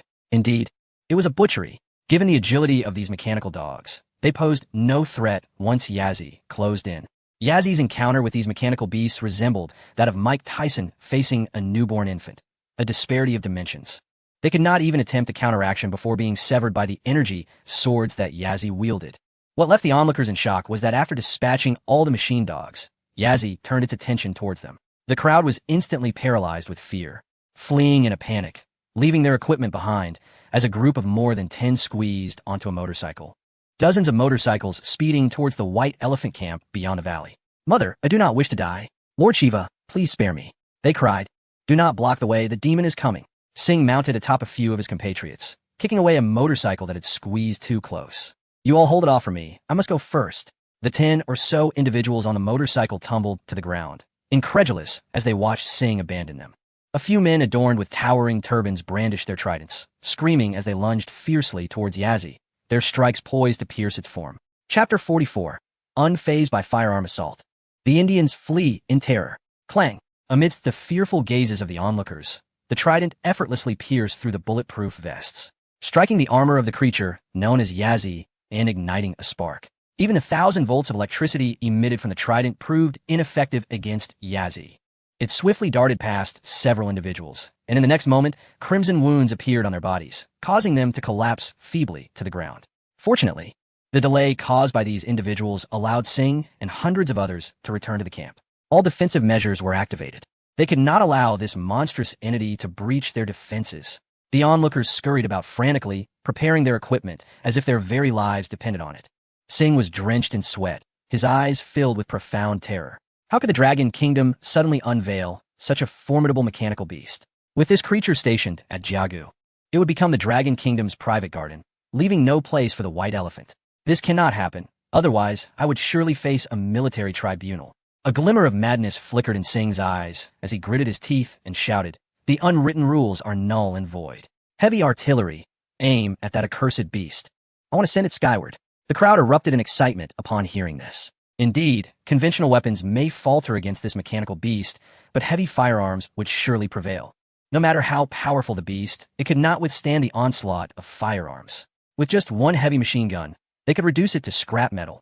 It was merely one beast, and with so many of them, how could they fear it? Even if it were the mount of the great deity Shiva, they would transform it into a honeycomb of bullets. A cold smirk crept across Singh's lips as he beheld Yazi swiftly ascending the cliff, and he issued his command.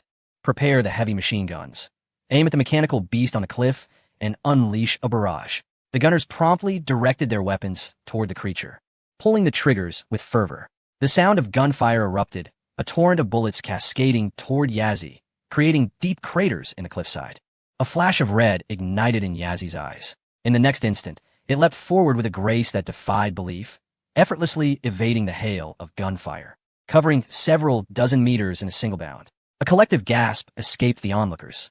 Such speed, such agility, such explosive power. Was this truly the capability of a mechanical beast? It had managed to evade the heavy machine gun's fire. Who could withstand such terrifying swiftness? Colonel Singh's eyes widened in fury as he bellowed. Individual rocket launchers. One per capita, fire at will. For soldiers hastily retrieved rocket launchers from the camp, shouting as they aimed at Yazi. Boom! Boom! Boom!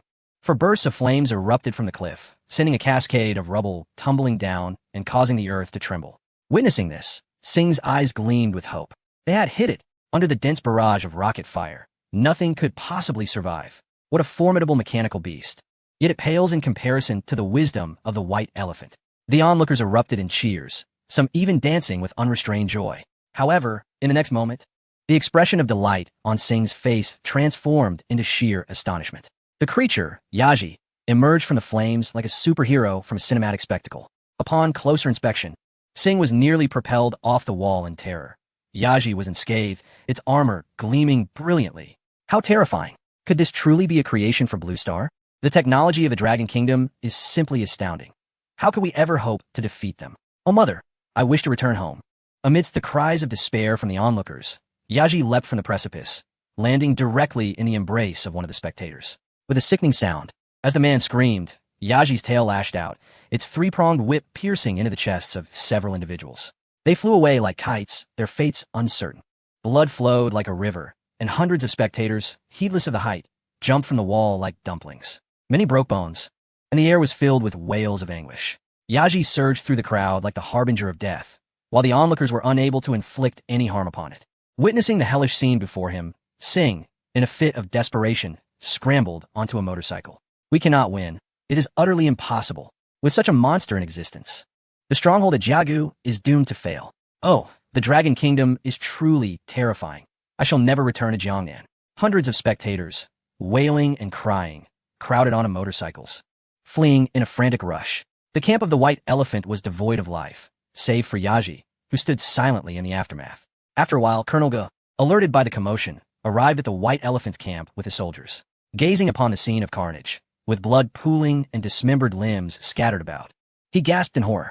Could such devastation have been wrought solely by Yaji? Its combat prowess was astonishingly formidable.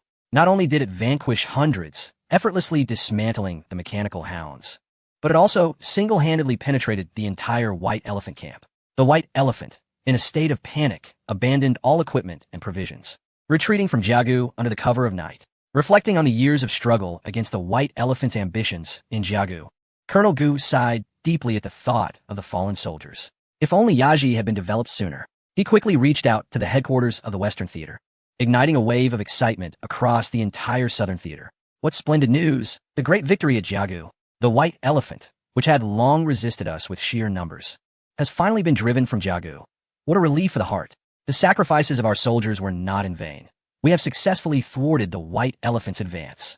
Amidst the cheers of the soldiers, however, the commander of the Western Theater, Hua Qizhong, frowned as he examined the topographical map of Jiangnan.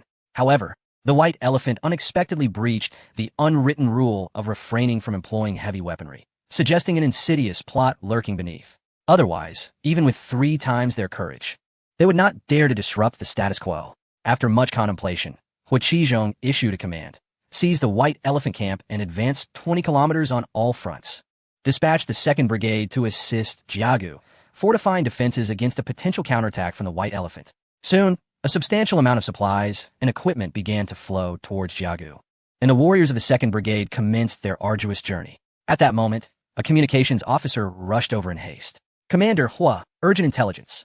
Satellite imagery indicates a significant movement of White Elephant troops covertly advancing towards Banhu. Upon magnifying the image, we discerned that the trucks of the White Elephant were laden with objects obscured beneath camouflage fabric, rendering their precise nature unclear. However, based on the shapes beneath the camouflage, it could be inferred that there was some form of machinery. Chapter 45.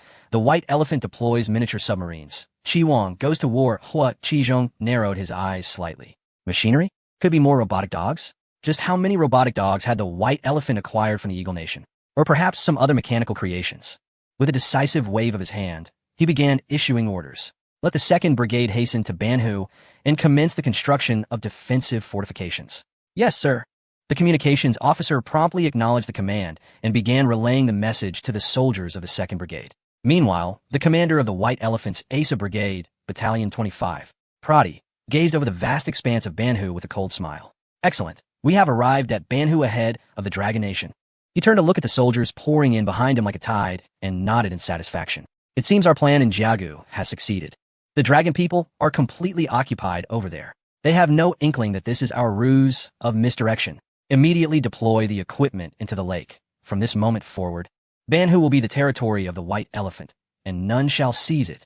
With his command, a multitude of White Elephant soldiers unveiled the camouflage, revealing the concealed machinery beneath. These machines were elongated, cylindrical structures, approximately 3 meters in length, entirely black. They were indeed miniature submarines. Prati affectionately caressed the hull of a miniature submarine and introduced it to his subordinates. This is our very own invention, a miniature submarine capable of accommodating 1 person. However, the White Elephant is different. With our expertise in motorcycle driving, we can fit 3 people inside. 1 to operate, 1 to load ammunition, and 1 to fire. It is truly a divine artifact tailored for us. With these submarines, the Dragon Nation will no longer create even a ripple on the surface of Banhu. At this point, all the soldiers erupted into exuberant laughter. Soon, a large number of soldiers climbed into the miniature submarines, one by one submerging into the lake. The surface of the lake bubbled profusely, and technicians hurriedly approached Prati, flustered. Lord Prati, 1/5 of our miniature submarines sustained damage upon entering the water and have sunk to the lake bed. Prati's eyes gleamed with excitement as he exclaimed, Remarkably, 4/5 remain intact? Splendid. Our research capabilities have indeed advanced significantly. He added nonchalantly, No matter we, the White Elephant, may lack in resources, but our numbers are plentiful.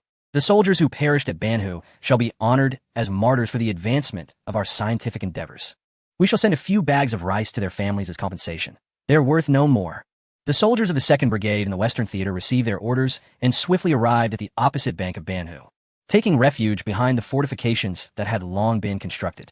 Brigade Commander Zhang Tao observed the dense throng of enemy soldiers and felt a shiver run down his spine. These adversaries resembled a swarm of insectoids from a certain video game, incredibly prolific and numerous. Exploiting their numerical superiority and wielding rudimentary weapons, they scattered across Jiangnan, establishing a long line of outposts. The Western Theater found this situation quite vexing. How dare the White Elephant mobilize in such numbers and invade the vicinity of Banhu? Had they become emboldened beyond reason? With this thought, Zhang Tao commanded 3 high-speed patrol boats from the boat company to venture forth for reconnaissance. Soon, the boats surged forward, leaving a frothy wake as they sped towards the opposite shore. However, at that moment, the water beneath them erupted violently. Dozens of torpedoes streaked through the depths, launching a fierce assault on the patrol boats. Boom! Caught off guard by the sudden onslaught, the 3 patrol boats erupted in flames. Fortunately, the crude manufacture of the White Elephant's weapons meant that many of the torpedoes were duds or lacked sufficient power, sparing the boats from immediate sinking. Retreat, retreat!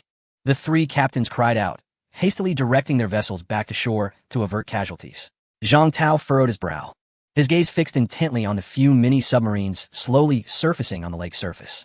These submarines lacked oxygen generators and could only surface intermittently for air. Damn the White Elephant for deploying such a multitude of mini-submarines beneath the water. They had clearly claimed Banhu as their own territory. Yet, amidst this realization, a sense of frustration welled up within him. Although the Dragon Kingdom had also stationed what was supposedly the Western Sea Fleet at Banhu, it consisted merely of some patrol boats and transport vessels, small craft ill-suited for engaging submarines. These vessels could handle the enemy on land, but against submarines? They were utterly ineffectual. Transporting medium to large ships capable of countering submarines to the heights of the mountains was a formidable challenge for even the Dragon Kingdom. Even if it could be accomplished, it would require an immense expenditure of manpower and resources, rendering it impractical. From among the many submarines, several enemy soldiers emerged, dancing and taunting across the surface, jeering. Banhu shall henceforth be the territory of the White Elephant. Come if you dare. The cowardly Dragon Kingdom dares not even step onto the lake's surface. How shameful. Indeed, the Dragon Kingdom could not produce such advanced mini-submarines. They could only remain on the opposite bank, watching our performance. The soldiers of the 2nd Brigade gritted their teeth, their eyes filled with indignation. Some warriors could not restrain themselves and stepped forward, engaging in a heated exchange of insults with the personnel aboard the submarine. "If you have the guts, come ashore. Let me take on 10 of you," they taunted. "Hiding in the water, what kind of heroes are you? A bunch of timid turtles. Come on land, and I'll deal with you single-handedly." Yet, neither side dared to venture forth. One remained steadfast on the shore, while the other hesitated to plunge into the depths. Thus, they found themselves in a stalemate that dragged on for over 10 days, causing Zhang Tao's hair to gray with worry. Would they truly stand idly by and watch as the white elephant seized control of Ban Lake, surrendering it without a fight? As he observed the mocking antics of the enemy across the water, his teeth ground in frustration. Just then, the satellite phone at his waist rang, jolting him into alertness upon seeing the caller ID. "General Hua," he exclaimed, "we have gathered detailed intelligence on the White Elephant's miniature submarines. These vessels were constructed after the White Elephant enlisted the expertise of some American researchers. They can dive to a depth of 50 meters and remain submerged for 5 hours. Armed with 10 small torpedoes. In a locale like Ban Lake, they are unequivocally formidable weapons. The White Elephant has deployed over 100 of these miniature submarines. We must avoid the lake's surface at all costs." As Hua Qizhong's report unfolded, a wave of despair washed over Zhang Tao. How could they contend with such a multitude of submarines lurking beneath the surface? It seemed hopeless. Ban Lake, now teeming with these vessels, offered no refuge for them. However, Hua Qizhong's laughter broke through his despondency. "Do not panic. If the White Elephant can produce such shallow water killers, surely our Dragon Nation's research capabilities, which far surpass theirs, can devise countermeasures against these miniature submarines." Zhang Tao's expression shifted, a bitter smile forming on his lips. "General Hua, please do not tease me. If there are any miraculous weapons, reveal them promptly. You cannot fathom the torment I have endured these past few days." Hua Qizhong chuckled before responding earnestly. "The Military Research Institute in Shun City has taken note of our predicament and has swiftly altered its research direction.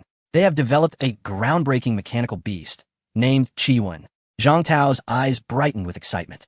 "Are you referring to a mechanical beast similar to the Yazi that recently appeared in Jiagu?" He recalled the Yazi's fearsome performance during its deployment, causing an involuntary tremor of exhilaration to course through him. If this Qi-Wen possessed combat capabilities akin to the Yazi, the 100-odd miniature submarines deployed by the White Elephant would surely sink to the lake's depths. Indeed, while the Yazi was tailored for mountainous assaults, the Qi-Wen was designed for operations in shallow waters and coastal engagements. It should be arriving any moment now. No sooner had he spoken than a thunderous roar echoed from above the 2nd Brigade's encampment. A transport helicopter descended slowly into the heart of the camp, carrying a uniquely designed mechanical beast beneath it. This mechanical beast, with the head of a dragon and the body of a fish, appears distinctly different from all existing machinery on Blue Star. The Chawans, a type of underwater mechanical creature, is entirely enveloped in black tortoise alloy and powered by water-splitting hydrogen-oxygen fuel cells, achieving an astounding underwater speed of 400 knots, twice as fast as the swiftest vessels on Blue Star. Concealed within its maw is a shockwave cannon, which draws in seawater, compresses it, and accelerates it through a resonant chamber, firing 10 supercavitation kinetic projectiles per minute. Its tail fin can oscillate at high speeds, generating vortex currents underwater. Hua Qizhong animatedly expounded on the various attributes of the Chawans to Zhang Tao, clearly brimming with excitement. Zhang Tao's eyes widened, and his mouth gaped in disbelief. "Wow, is this creature truly so formidable?" "It hardly appears so." The soldiers of the 2nd Brigade gathered curiously around the Chawans, pointing and discussing. "Is this our reinforcements? Why is there only one? It doesn't look like a formidable military asset. Can it really contend against hundreds of miniature submarines underwater? You know nothing. This is clearly a biomimetic design suited for underwater operations. Look at its sleek, fish-like body and that magnificent tail fin. It's stunning." After finishing his conversation with Hua Qizhong, Zhang Tao directed the helicopter to gently lower the Chawans into the water.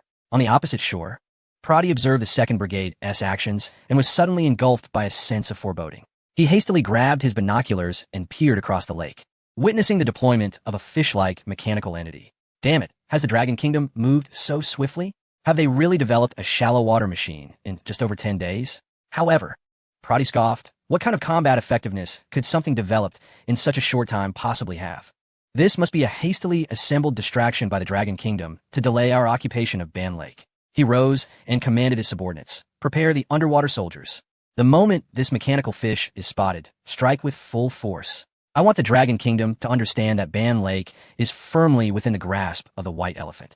Nothing belonging to them shall step foot here. The underwater miniature submarines, receiving the command, surged towards the Chawans like a school of piranhas, ready to attack. Meanwhile, after submerging, the Chawan's eyes glowed with a brilliant red hue. Following a full-spectrum nanomicrowave scan, the entire terrain of Ban Lake and the locations of various organisms transformed into red dots, all under the Chawan's command. Even the positions of the hundreds of White Elephant-esque concealed miniature submarines were laid bare. With a swift flick of its tail fin, the Chawan's propelled itself towards several of the miniature submarines. The rudimentary radars installed on these submarines failed to detect the Chawan's presence, continuing their course obliviously. Unbeknownst to them, a pair of crimson eyes had locked onto them with deadly intent. The Chawan slowly opened its dragon-like mouth, swallowing a torrent of water and compressing it furiously. In the next moment, boom, a massive bubble erupted from its mouth, hurtling directly towards one of the miniature submarines. In the submarine, the crew had not yet had the chance to react when a resounding crash echoed through the vessel. A chill coursed through their bodies as they were stunned to realize that their miniature submarine had been utterly shattered. The crew members stared wide-eyed at the scene before them, utterly perplexed as to what had vanquished them. Holding their breath, they prepared to ascend, only to be confronted by a colossal tail fin that sliced through the water with grace, crashing down upon them with devastating force. With a gurgling gasp, the crew members were rendered unconscious, bubbles escaping their lips, their survival in grave doubt. Those in the other miniature submarines could only watch in horror as a creature resembling a dragon with the body of a fish suddenly appeared, obliterating one of their vessels. They were frozen in place, terrified. Oh, great Shiva, what manner of beast is this? Could it be the fabled sea monster? The Dragon Kingdom is truly fearsome. I must return home. In mere seconds, the miniature submarines were all but annihilated. Amidst the anguished cries of the crew, the dragon-like creature elegantly turned and swam away into the depths. Not far off, the remaining crew members took aim at the departing beast. The mechanical beasts of the Dragon Kingdom were formidable, yet they believed their numerical advantage would prevail. The gunners shouted. Excitement etched on their faces as they pressed the fire button. Torpedoes shot forth like arrows released from a bow, speeding toward the creature. However, in the next moment, their expressions froze in disbelief. The creature suddenly whipped its tail, its speed increasing exponentially, creating a phantom image behind it. With the tail's rapid motion, invisible ripples spread out, ultimately forming a massive vortex in its wake. The torpedoes, despite their tremendous kinetic energy, could not withstand the force of the current. In the blink of an eye, they collided violently with one another. Boom! A colossal splash erupted on the surface of the lake, leaving the observing soldiers of the 2nd Brigade momentarily stunned. What on earth had transpired beneath the water? Could the creature truly be a match for the hundreds of miniature submarines? They were desperate to equip themselves with oxygen tanks and dive into the depths for a closer look. Zhang Tao hastily commanded the patrol boats anchored at the shore to activate their underwater observation devices. It was only then that they were horrified to discover a scene resembling a nightmare. The lake's bottom was strewn with corpses. Countless fragments of submarines floated amidst a sea of bodies, the remains of the crew drifting aimlessly. This hellish sight caused the soldiers of the 2nd Brigade to collectively gasp in disbelief. Good heavens! Is this iron behemoth truly so formidable? I have never witnessed such madness. Yet, I find it exhilarating. Have we emerged victorious? Even at this moment, the soldiers of the 2nd Brigade struggled to comprehend the magnitude of their triumph. They merely observed from the shore, not lifting a finger, yet they managed to annihilate all the hundreds of miniature submarines deployed at the bottom of Lake Banhu by the White Elephant. One soldier slapped his comrade beside him, murmuring, "My hand hurts a bit. This can't be a dream." The soldier next to him, covering his face in anger, retorted, "Why don't you hit yourself instead?" Hee, I fear the pain. Zhang Tao's spirits soared as he clenched his fist tightly, filled with gratitude. With his Chiwang stationed at Banhu, the White Elephant would no longer have any chance to interfere. From this day forth, Banhu would be entirely under the control of the Dragon Nation. What brought him even greater joy was the fact that in this battle, the Dragon Nation suffered no casualties. The soldiers hadn't even lifted a finger and yet emerged victorious. The dead were all soldiers of the White Elephant. What resounding triumph, an epic victory indeed. Prior to this, Zhang Tao had never dared to imagine that one day the scientific advancements of the Dragon Nation could reach such fantastical heights. It was nothing short of a dimensional strike. Chapter 47. The White Elephant retreats 30 kilometers. The great victory at Banhu. As time passed, the surface of Lake Banhu gradually revealed a plethora of corpses and fragments of submarines, filling the lake to the brim. The entire Banhu transformed into a scene reminiscent of the underworld. Prady observed the horrific spectacle before him and collapsed onto the ground. Impossible. This must be an illusion. There are no such powerful mechanical beasts on Blue Star. It has to be a mirage. The A3 behind him, who had been singing and dancing, were now horrified, trembling in fear. What on earth is this dread creature? With such a guardian at Banhu, how can we possibly defeat the Dragon Nation? Facing 1 against 100, this monstrosity is terrifying. The great god Shiva cannot save us now. Brahma, I beseech you, vanquish this demon. We must flee. We must flee. If it notices us, we are doomed. Some A3 stealthily began to retreat, but the next moment they seemed to bump into something, freezing in place. Slowly, the A3 lifted their gazes upwards, and what they beheld made them wet their pants in terror. Several mechanical beasts, resembling jackals with dragon heads, had appeared behind them, glaring menacingly. With a hiss, the double-headed lightsaber erupted from its hilt, etching a long line on the ground. The A3 finally grasped the intent of the Yazi. Do not cross this line. Those who disobey will perish. Prady, witnessing the Yazi that had once cut through the Jagu camp, now looming behind them, was rendered motionless. Why had they appeared without a sound? A bead of cold sweat slipped down Prady's forehead. It was over. They were surrounded by these mechanical beasts. Prady roared, "Fire! Fire!" Instantly, the A3 raised their weapons and pulled the triggers. Bang! Bang! Bang! Countless bullets rained down upon the Yazi, but the A3 had forgotten one crucial detail. Once, a single Yazi could breach the Jagu camp. Now, 3 of them stood before them. The figures of the 3 Yazi flickered, skillfully evading the majority of the bullets with their agile movements. The few remaining stray bullets merely struck the exterior of their Xuanwu alloy armor, leaving not even a scratch. As the Yazi drew closer, Prady's legs involuntarily trembled. Damn it, damn it. Is this the profound strength of the Dragon Kingdom? They have not even deployed a single soldier, yet have utterly decimated us. What to do, to flee or to fight?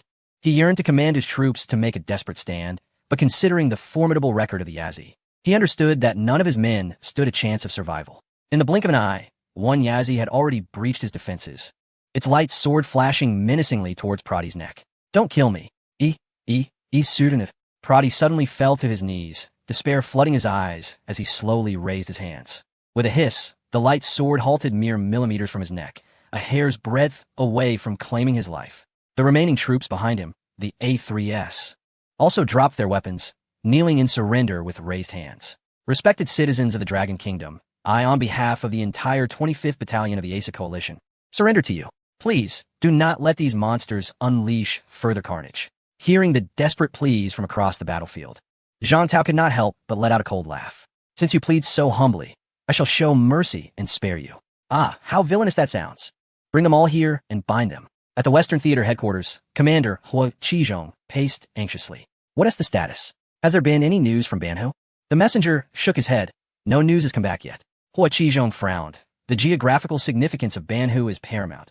We cannot afford to lose it. He hoped for a smooth operation to withstand the White Elephant's onslaught. Just as he was deep in thought, the communicator suddenly blared to life. Grasping it, Hua Qizhong urgently inquired, what is happening at Banhu? Commander, all micro-submarines in Banhu have been destroyed. The area is completely under the control of the 2nd Brigade. Upon hearing this, Hua Qizhong was left astounded. It had been less than half an hour since the Chiweng was deployed, and yet, over 100 micro-submarines had been annihilated? Hiss! The staff at headquarters collectively gasped in disbelief. Could it be? No matter how formidable the Chiweng was, there were still over 100 micro-submarines lurking beneath the surface. Was it possible to destroy an average of 3 per minute?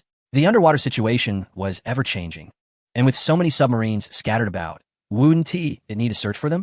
Is this truly the technological prowess of our Dragon Kingdom? The voice of Zhang Tao echoed once more through the communicator. It's not over yet. Under the encirclement of the Yazi and Chiweng, the entire 25th Battalion of the Asa Coalition has surrendered and awaits processing. He paused for a moment, expressing his distress. These individuals are insatiable.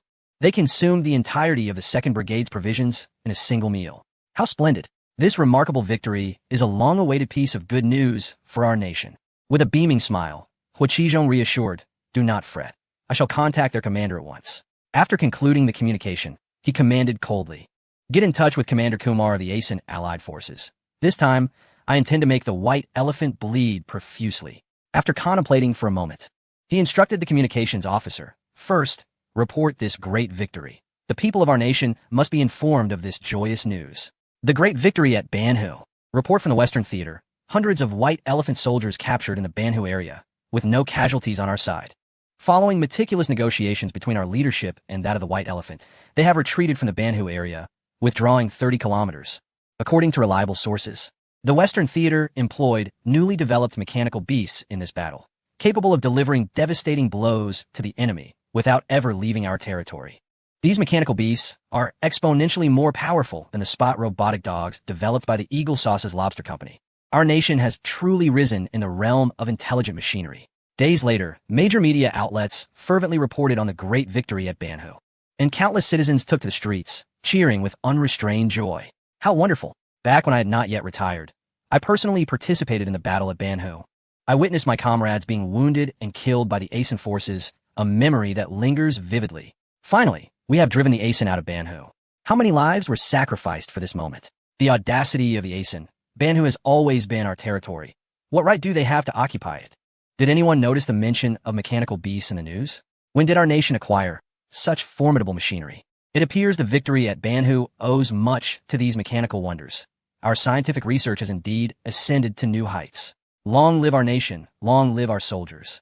Long live our scientific progress. People joyously set off firecrackers, celebrating as if it were a festive occasion. The leadership of our nation was equally pleased to witness such scenes.